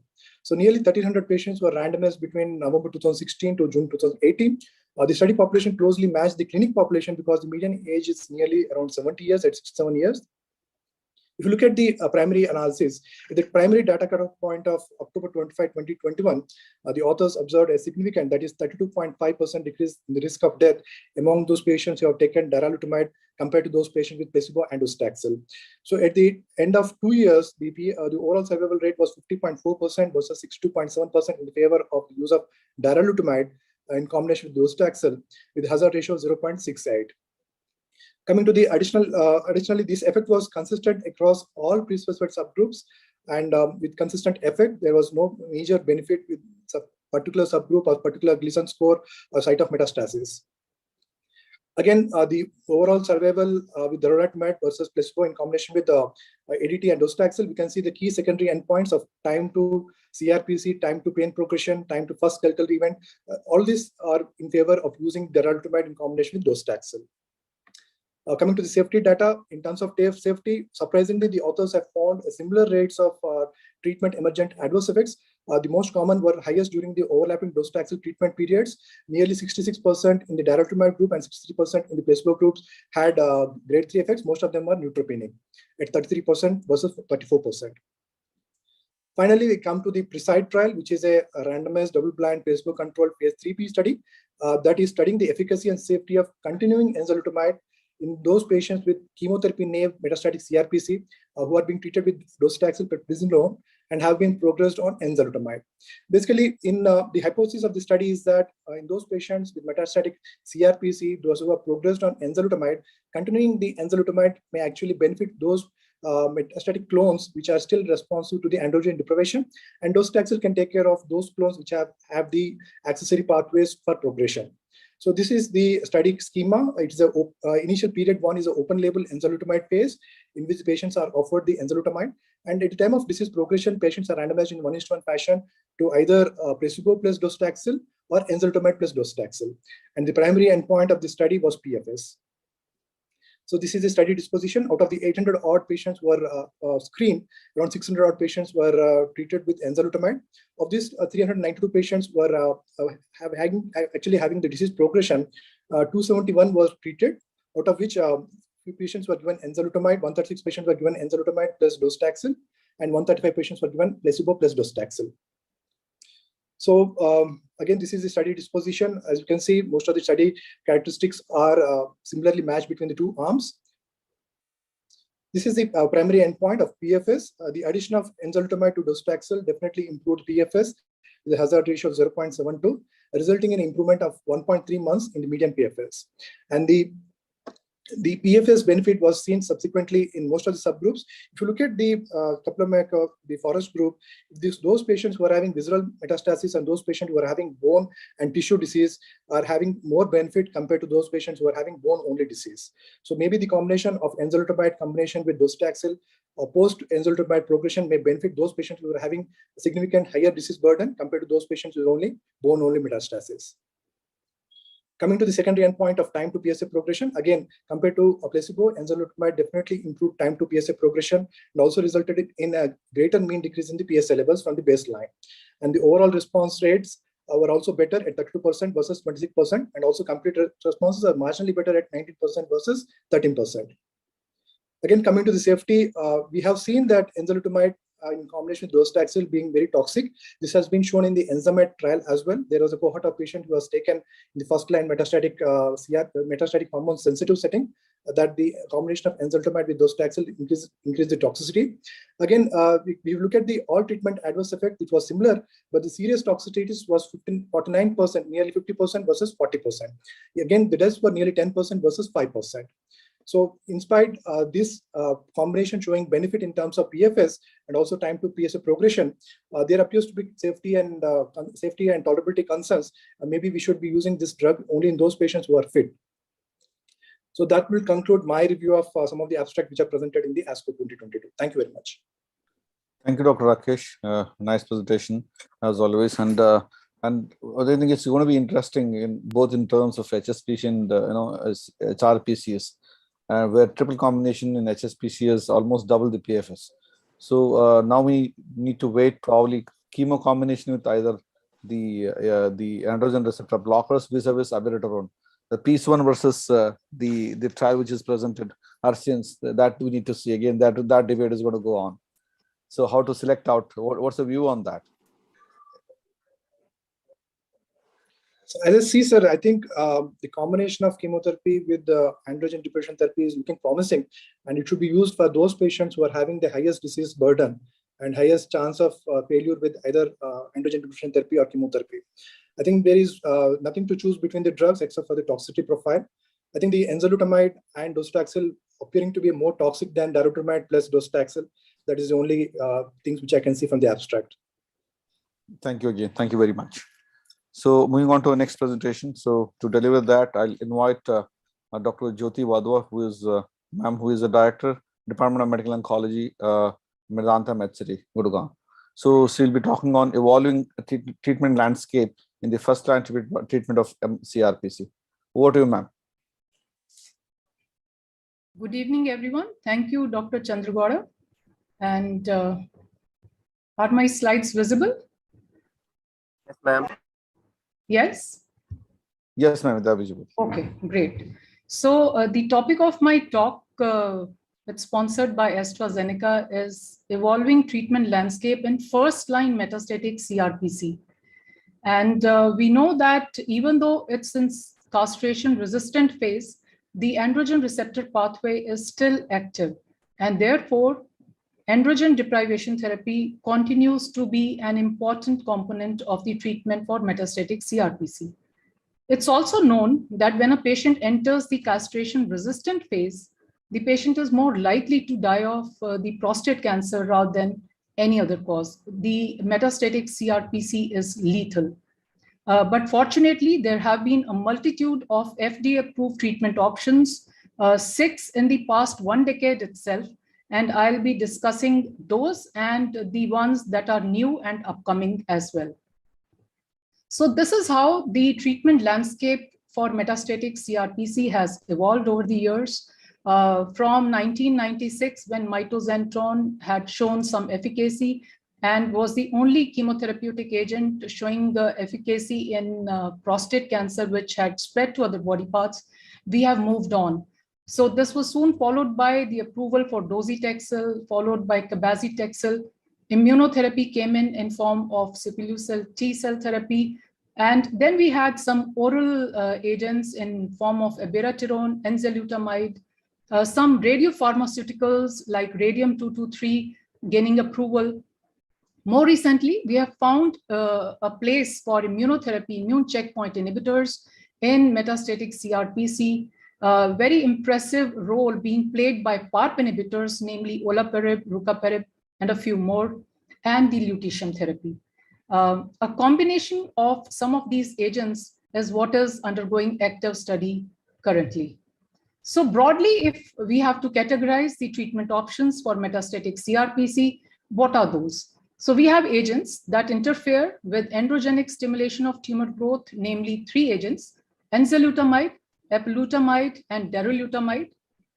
We have abiraterone, which is an androgen biosynthesis inhibitor. We have chemotherapy with taxanes, namely docetaxel and cabazitaxel.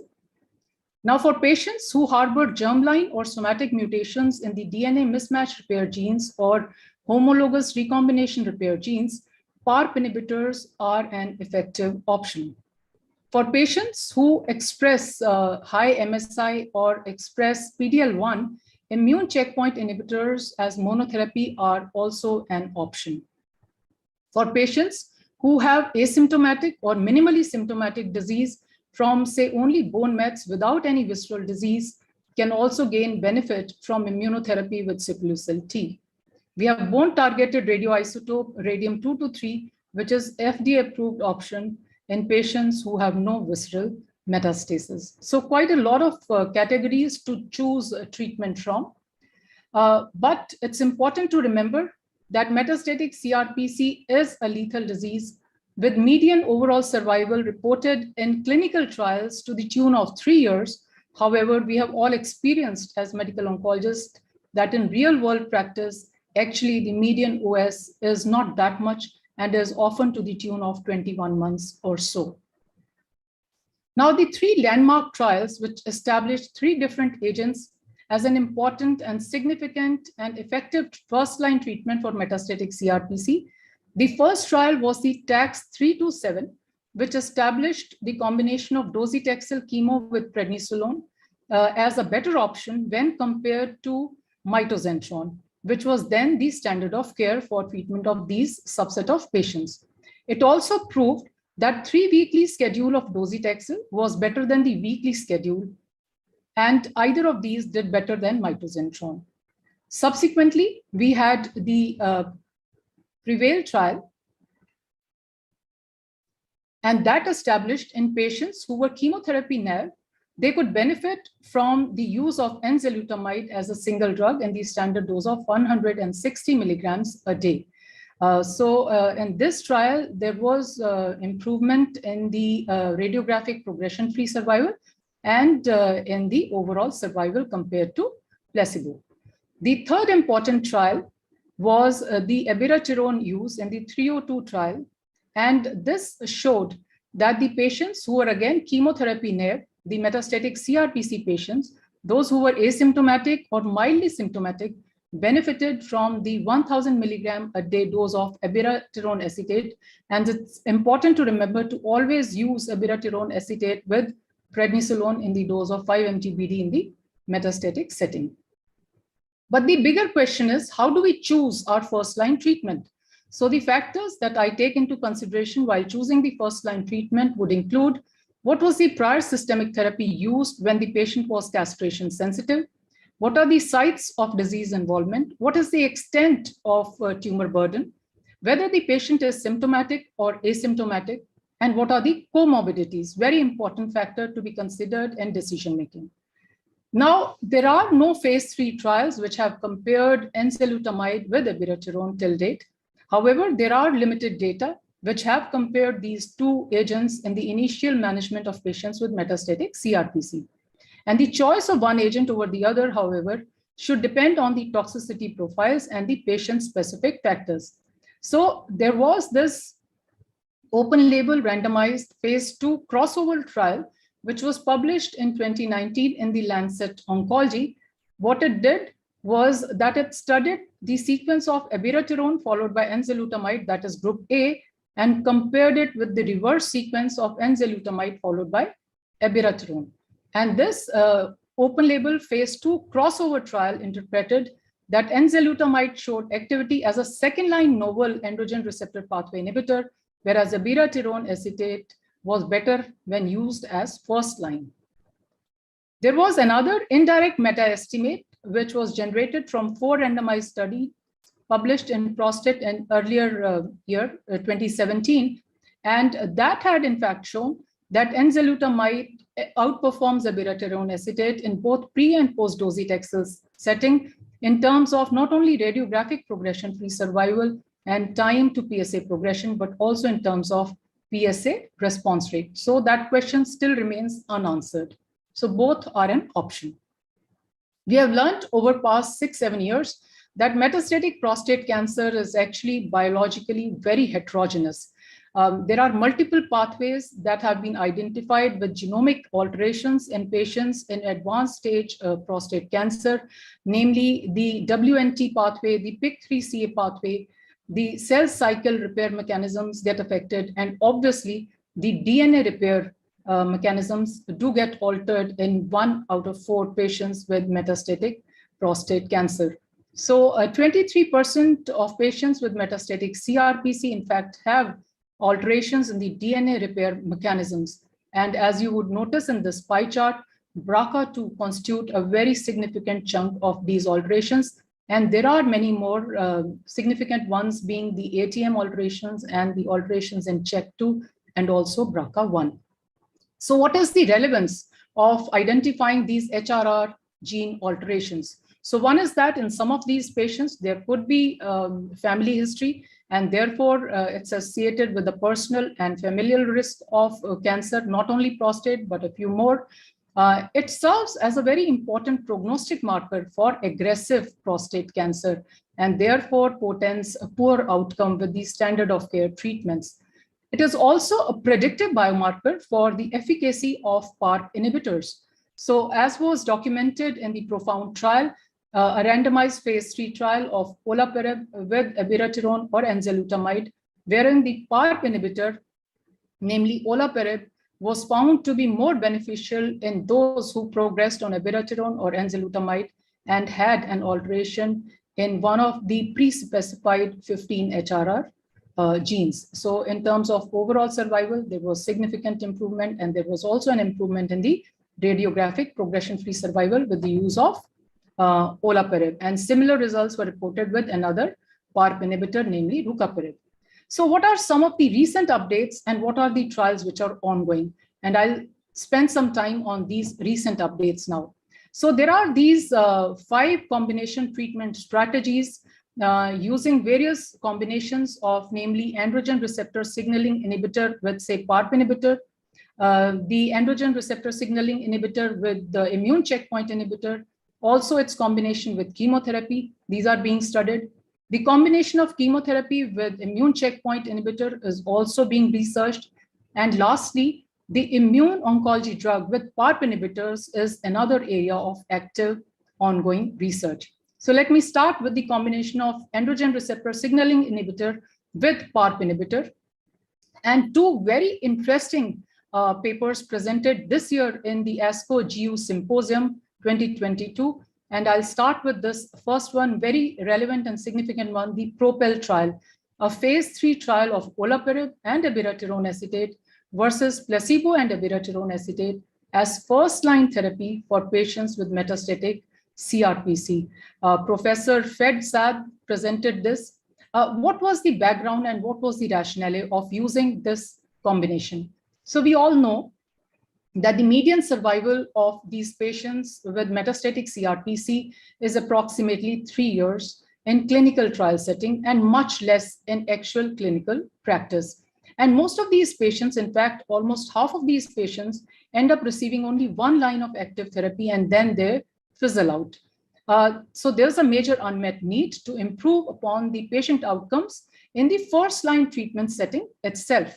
So a phase 3 trial of olaparib monotherapy had earlier demonstrated prolonged radiographic progression-free survival and overall survival. We are aware of this trial.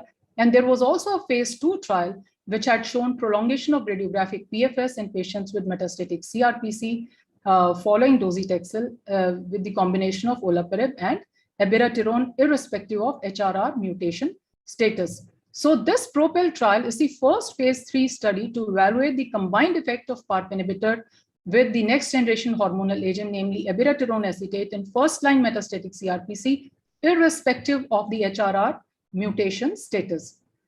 So the rationale behind the combination is that the PARP inhibition reported to increase the activity of the next generation hormonal agent, namely abiraterone in this trial, via the androgen receptor dependent transcription. The next generation hormone agent is reported to induce the HRR deficiency, thereby increasing the susceptibility to PARP inhibition. So when you use the combination of these two agents, you achieve a combined effect, and actually you achieve anti-tumor activity in both HRR mutant and non-mutant prostate cancer. So this was the basic rationale. PROPEL trial, the first line use in metastatic CRPC, docetaxel use was allowed in the hormone-sensitive prostate cancer stage. No prior abiraterone use was permitted. Other NHA was allowed if had been stopped 12 months or earlier. The patients had to have good performance status. The patients were randomized 1:1 to receive olaparib in the standard dose of 300 milligrams BD and standard dose abiraterone 1 gram a day, and the other arm being placebo with abiraterone acetate. The primary endpoint of PROPEL study was radiographic progression or death by investigator assessment. So the radiographic PFS by investigator assessment, the curve here shows that the hazard ratio was 0.66, meaning thereby that there was 34% risk reduction of progression or death with the use of olaparib with abiraterone. The median radiographic PFS was impressive, 24.8 months versus 16 months with the placebo with abiraterone use. What about the blinded independent central review? There was 39% risk reduction of progression or death with the combination of olaparib with abiraterone, the median radiographic PFS being 27.6 months. The overall survival, the data is immature, and the final results will be eagerly awaited. What about the time to first subsequent therapy or death? There was an improvement in this also. The median time was 25 months versus 20 months in the placebo arm. And the time to second progression or death was also improved, however, not reached in both the arms. The overall response rate wise also, the combination of olaparib with abiraterone performed better to the tune of 10%, 58% overall response rate compared to 48% in the placebo arm, and stable disease and proportion was similar in the two arms. What about the safety profile? There was only a relatively small increase in the discontinuation for olaparib versus placebo. However, the discontinuation rate for abiraterone was similar in both the treatment arms. What were the most common adverse effects? They were as expected, nothing untoward when the combination was used. So adverse event profile was in fact consistent with the known toxicity profile for olaparib and abiraterone acetate, as is evident from this slide. The quality of life was also assessed in this trial, and it was found to be comparable between the two treatment arms. So to summarize the PROPEL trial, the combination of olaparib with abiraterone did lead to significantly and clinically meaningful improvement in the radiographic PFS in the first-line treatment setting for metastatic CRPC. The benefit was seen irrespective of the HRR mutation status, and future presentations of mature overall survival data and greater analysis of the HRR mutant versus non-mutant subgroups will be important, according to me. The other study, which was again presented this year in the ASCO GU Symposium, was the phase 3 magnitude study, very similar to PROPEL study. It studied the combination of niraparib with abiraterone acetate as first-line treatment, again in metastatic CRPC, with or without homologous recombination repair gene alteration. The only difference was that there was a prospectively selected biomarker cohort designed to test the HRR biomarker. So there was stratification in the beginning itself. It was pre-decided that the patients will be grouped as per their HRR mutation status into positive and negative subgroup. And in fact, in the negative subgroup, there was pre-specified early futility analysis. There was no benefit documented in the HRR biomarker negative patient subset, and the enrollment therefore was stopped in this cohort. However, the benefit was seen in the BRCA mutant subgroup in terms of improvement in the radiographic progression-free survival with the combination of niraparib and abiraterone acetate, both by investigator assessment and also by the central review. There was significantly reduced risk of progression and death. All the pre-specified subgroups seemed to benefit, whether they were HRR biomarker positive as a whole group or those who had BRCA1 or 2 mutation positivity. The time to use of subsequent cytotoxic chemotherapy was also increased with the combination of PARP inhibitor with abiraterone acetate. And there was also delay in time to symptomatic progression across gene alterations. The overall survival data, as in PROPEL study, is immature till date. And there was also prolongation of time to PSA progression across gene alterations. So not only BRCA1-2 mutation, but other HRR mutant patients also benefited. The response rate, again, quite similar to PROPEL study, was significantly better with the use of PARP inhibitor with abiraterone acetate with maintained quality of life. So this is important. Moving on to the second combination treatment strategy of androgen receptor signaling inhibitor with immune checkpoint inhibitor, we have this important trial, Keynote 365, with studies pembrolizumab with abiraterone acetate and prednisolone in patients who are chemotherapy-naive metastatic CRPC. So this is a non-randomized, multi-center, multi-cohort, open-label phase 1b/2 study of pembrolizumab-based combination. And in one of the cohorts, namely cohort D, the patients who were chemotherapy-naive were given pembrolizumab in the standard dose with abiraterone in the standard dose. And they will be assessed for safety and PSA response rate and the overall response rate. And this trial has concluded in the analysis done till now that there is significant anti-tumor activity and acceptable safety documented when this combination was used. The toxicity profile was, as is already known, for individual profile of each medication. One patient, however, did die of myasthenic syndrome. The PSA response rate was to the tune of 56%, and disease control rate was 44%. The result from this study of pembrolizumab with abiraterone acetate does support further need to evaluate this combination strategy in those who are chemotherapy naive. We are aware that before this, we had this Keynote 199 trial, which had used pembrolizumab with enzalutamide in a similar setting, chemotherapy-naive metastatic CRPC patients, and found this combination to be efficacious in terms of tumor responses, PSA responses. The third strategy, combination strategy, is androgen receptor signaling inhibition with chemotherapy.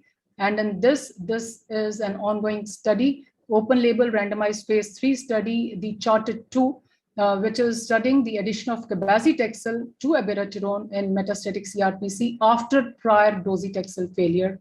And the results of this study are awaited. The fourth combination treatment strategy is chemotherapy with IO. And what's the rationale for using chemo with IO is that taxanes such as docetaxel may have immunostimulatory effects by increasing the tumor antigen presentation to the immune cells. It could also be promoting the production of inflammatory cytokines and therefore could modify the immune response to the tumor. And therefore, the trials are investigating this combination of docetaxel with the anti-PD-1, PD-L1 agents because they have the potential to result in more effective immunoresponsive microenvironment. So Checkmate 9KD is a trial, one such trial, which is open label phase 2 study, studying the combination of nivolumab with docetaxel in chemotherapy naive patients. So they get up to 10 cycles of nivo with docetaxel 3 weekly, followed by nivolumab maintenance for up to 2 years or until progression of disease or unacceptable toxicity. And this would be interesting to note the results of. The other such combination testing trial is the Checkmate 7DX trial of nivolumab with docetaxel again. Herein, this is a phase 3 randomized trial, which is randomizing the patients into nivolumab with docetaxel versus placebo with docetaxel. The patients in nivo-dozi arm do end up getting the nivolumab maintenance as well, as was done in the earlier phase 2 trial, and the other arm gets the placebo maintenance. The results of this trial are also awaited. And we have the Keynote 365 cohort B arm, which is studying the combination of pembrolizumab with docetaxel. This is open label phase 1b2 study with pembrolizumab, and the efficacy outcomes of this have already been reported and found overall response rates with this combination to the tune of 23% with disease control rates of 73% in those who had measurable disease. PSA response was also to the tune of 27% in those with measurable disease. The last combination strategy under study is the combination of IO with PARP inhibitor. And this combination, again, has the potential for additive effect in those patients who have BRCA2 mutation and also have MSI high. There is a logic in combining PARP inhibitor with pembrolizumab. And the other patients who have non-BRCA mutations are also being studied, namely the CDK12 mutation. This is also under study.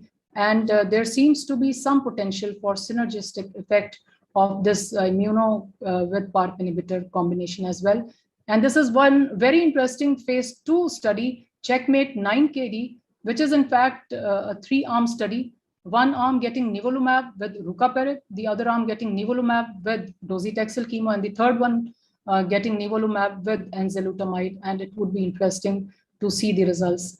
To sum up, this slide summarizes the various select combination strategies and ongoing trials.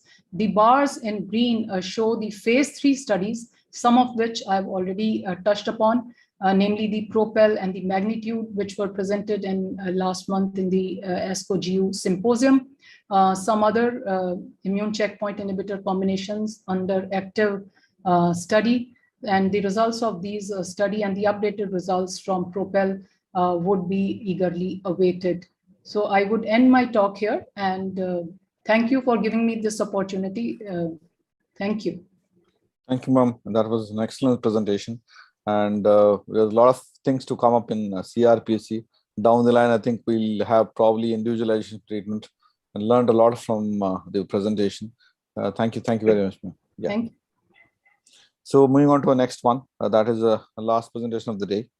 So I'll invite Dr. Alok Gupta, who is Associate Director of Medical and Hemato-Oncology from Medanta, Lucknow, a dear friend of ours, and he's going to cover role of enzalutamide in mCRPC.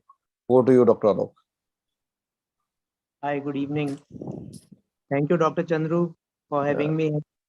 Thank you, organizers, for organizing this event. Can Tarunji share my screen, please? Yes, sir.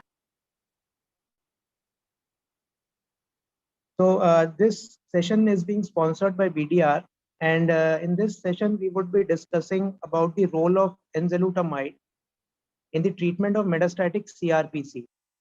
Now, over last 10 years, in the last decade, enzalutamide has established itself as a very important molecule in the treatment of prostate cancer. The use of this molecule began in metastatic CRPC setting, but now if we look as a whole, this molecule is being used not only in second line setting mCRPC, it is there in first line. Now it is there in metastatic hormone sensitive setting as well. And it is also there in the non-metastatic CRPC setting as well. So virtually it is there as a part of systemic treatment option in all stages of prostate cancer management. But I would be discussing and keeping my talk limited to the metastatic CRPC setting. Next slide, please. So enzalutamide, as we know, it's a very potent androgen receptor inhibitor, much more potent than bicalutamide. It blocks the androgen receptor directly. It also inhibits the translocation of androgen receptor down to the nucleus, and it also inhibits the interaction of that receptor with the DNA. So it is acting at 3 different levels, much different from the bicalutamide, and that's the reason why it is much more potent. Next slide, please. So when it came in capsular form, 40 milligram capsules, but over last few years, it has come in 80 milligram as well. And now very lately, it is available in 160 milligram as well.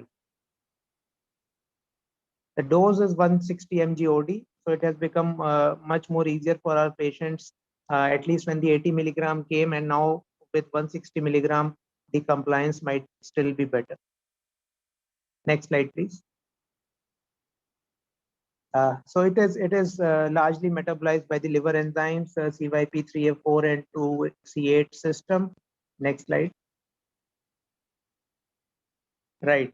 So coming to my talk, I have divided my talk into 3 aspects. In the first aspect, I will discuss about the role of enzalutamide in the treatment of mCRPC in the post-docetaxel setting. In the second part of my talk, I'll be discussing about the role in the pre-docetaxel setting. And in the third part, I would be discussing about how to sequence this agent with respect to the commonly used chemotherapy agent, that is docetaxel, and how to sequence this with respect to abiraterone in the mCRPC setting. So in the first part, the entire story began with this large phase 3 trial, the AFFIRM trial. It was a 1,200 patient trial done in post-docetaxel treated metastatic CRPC patients. These patients were randomized to receive enzalutamide 160 milligram per day versus placebo in a 2:1 randomization. So 800 patients received enzalutamide and 400 received placebo. The primary endpoint of this study was overall survival. Next slide, please. So,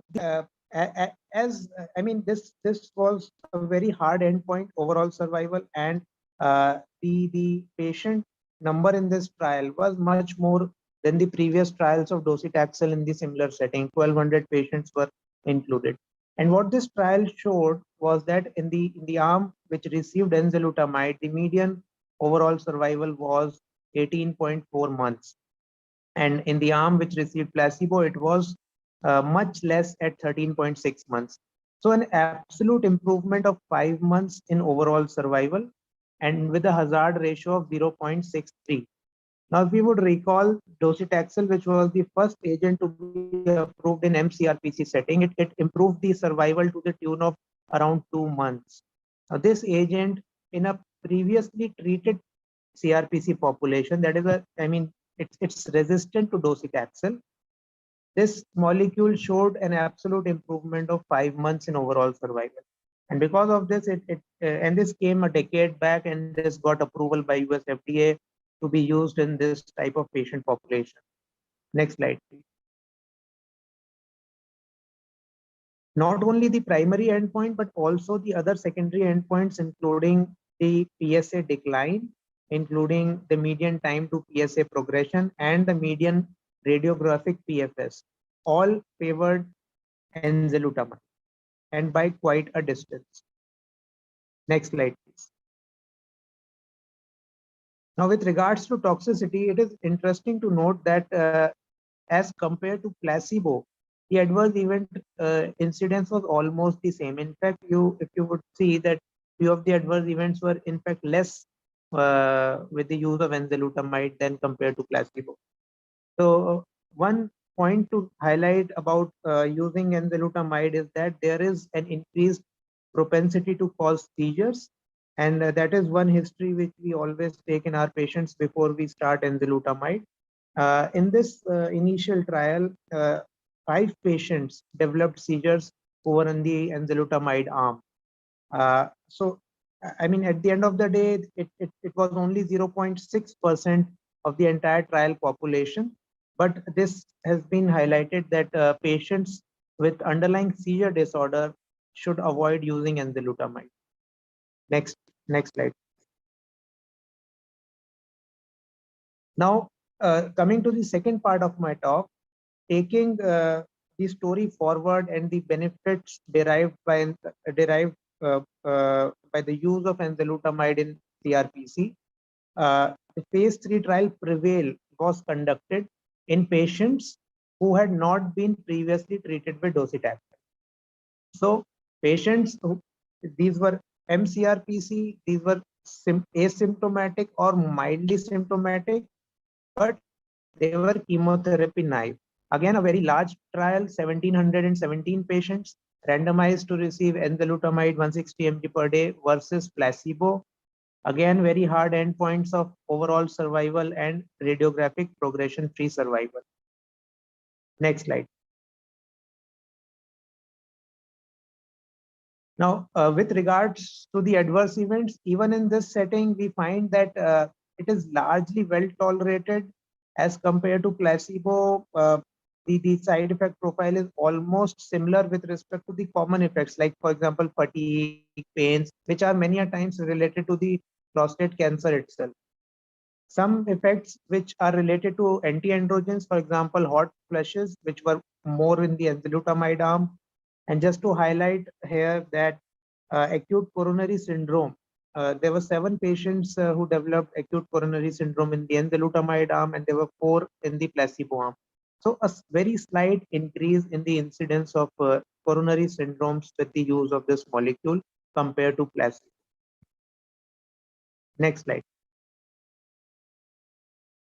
From this study, it was found that even in the pre-docetaxel setting, this molecule resulted in a significant improvement in the primary endpoint of radiographic PFS. The hazard ratio was 0.19, and in terms of improvement in overall survival, where the hazard ratio was 0.71. Next slide, please.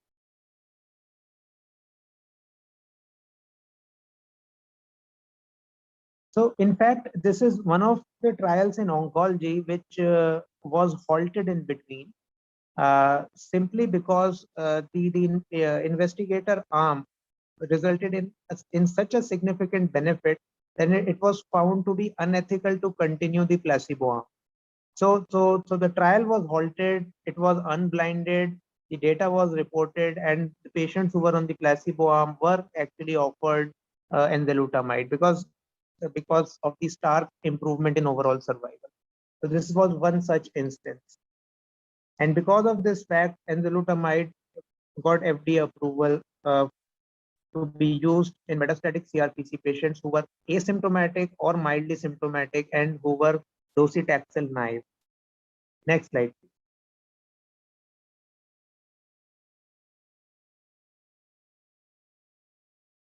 These are the conclusions which I just enumerated. Enzalutamide in this setting resulted in reduced risk of death, delayed metastatic progression, achieved clinically meaningful responses in soft tissue disease, delayed time to cytotoxic chemotherapy, delayed deterioration in quality of life. So it was acting on virtually all these secondary endpoints as well. Next slide. So just to summarize the role of enzalutamide and the way we have used this molecule for last almost 6-7 years in our practice, it did achieve improvement in overall survival. In the post-docetaxel setting, it was around 5 months. In the pre-docetaxel setting, it was around 4 months. So very important molecules. Just make sure that we do ask about the history of seizures before recommending this molecule to our patient. Next slide. So coming to the last part of my talk, which is about how to sequence this molecule. Now we know that there is availability of abiraterone, there is availability of docetaxel, cabazitaxel. These are the molecules which we very routinely use.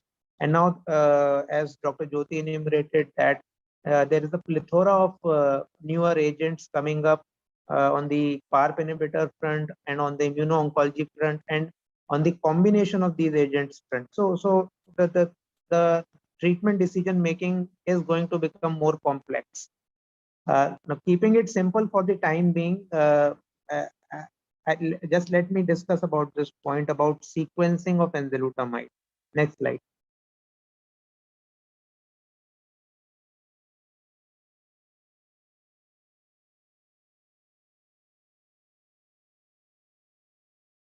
Next slide, please.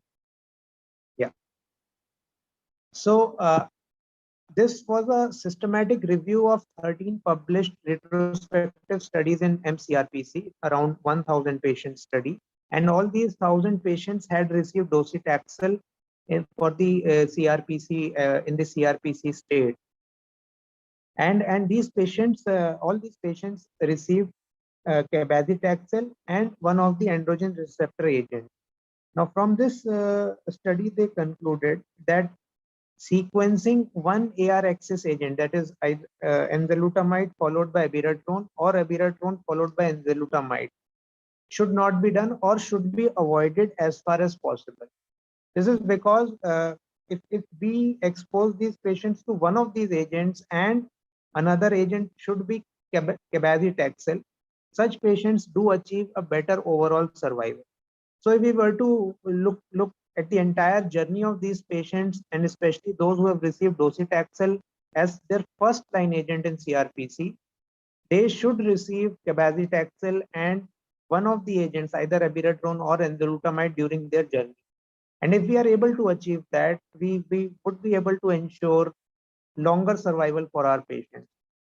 Enzalutamide followed by abiraterone or abiraterone followed by enzalutamide should be avoided as highlighted in the red curve here as far as possible.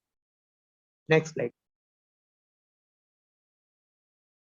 Now, what are the response rates if suppose we do have to use these agents in sequence? And many a times we do use these agents in sequence simply because some of our patients are not fit to receive chemotherapy.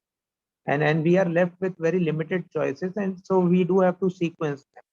So if we were to sequence them, then enzalutamide followed by abiraterone results in a very dismal response rates to the tune of around 3 to 8%. However, abiraterone followed by enzalutamide results in a slightly better response rates ranging from around 10 to 30% range.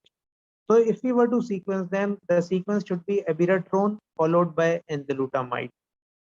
Again, a retrospective analysis or an analysis from studies and patient groups, but this is the best we can get. And this point was also highlighted by Dr. Jyoti in one of the clinical trial setting also. The sequence, if at all it has to be used, abiraterone followed by enzalutamide. Next slide. Now, another question which came to our mind was what happens if we can combine enzalutamide and abiraterone. We know that these molecules have separate mechanism of action. And would it be beneficial if we can combine these two? And this question was answered by this study which was published in JCO way back around 4-5 years back.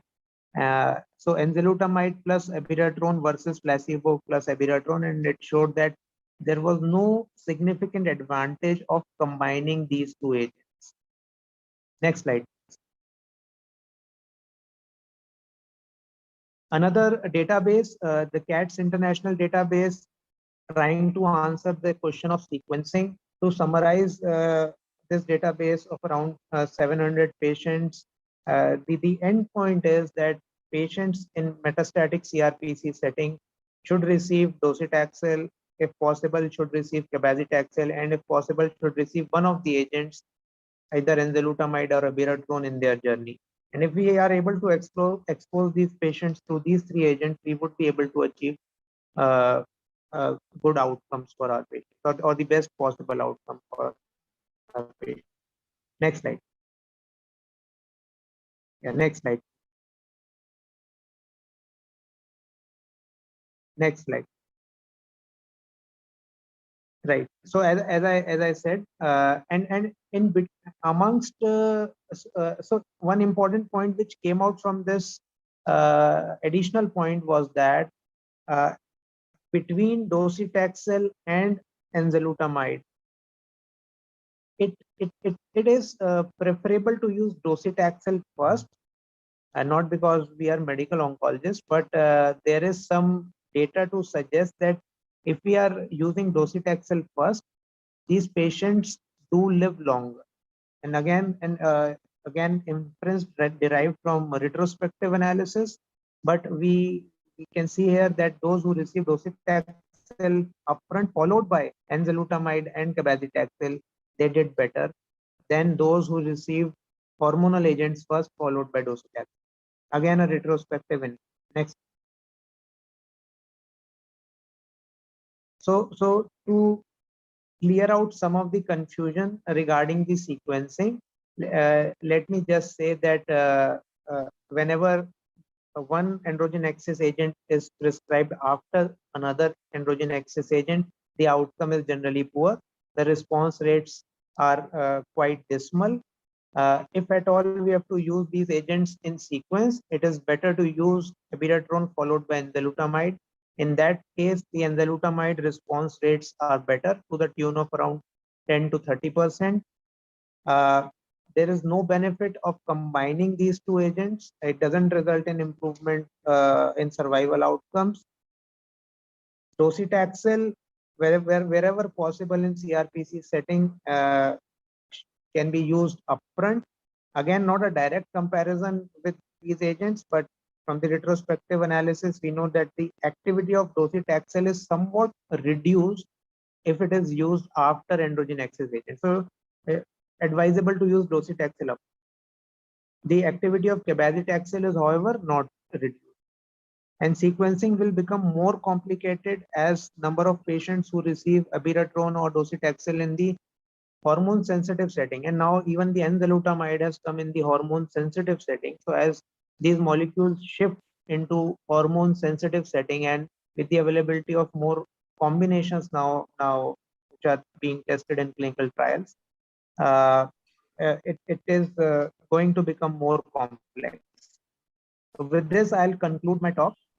Thank you, organizers, for having me here. Thank you, Dr. Alok, for a very nice, lucid presentation, as always.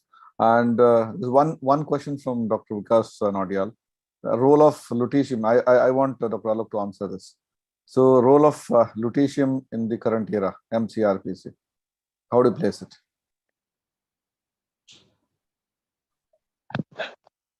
Right. So I believe we are discussing about the PSMA therapy.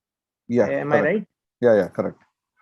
So I mean, initially the data came from Australia, but even before it was being tested in the European and the American, I mean in the Americas, we were using this treatment strategy in our practice. In fact, at AIMS, there was a large series where PSMA therapy was being used since 2014 onwards, 2014-15 onwards. It is available at many centers nowadays, and I mean, it's there at your center also, and at even the government institute like SBPGI are offering this therapy. Now, where to place it? I generally use it after the patient has been exposed to at least one chemotherapy agent and one androgen axis agent. That is the place where I start discussing about this option. There is some evidence. I mean, again, I cannot recollect the exact data set, but yeah, it is very much there in our clinical practice, and wherever feasible, we should be using it. And patients do derive benefit. A lot of patients do derive PFS benefit even as much as 1.5 years. Thank you, Alok. I think I agree with you. So I also place it post chemo and post androgen. One of the either Ibera or Enza. So that's where I also place it and start discussing with the patients. So there are 3 patients of mine who have received it. One has responded, 2 did not. So it's there. The option is there. And when you start discussing, then probably there's a recent data. Can you get it upfront? So then upfront modality, as ma'am has discussed, there are plethora of options coming up. So there definitely will be a more complex decisions to make. So individualization, probably HRR status, and other things will play a role to select out these agents and the toxicity profile. So with that, we come to a conclusion of today's session.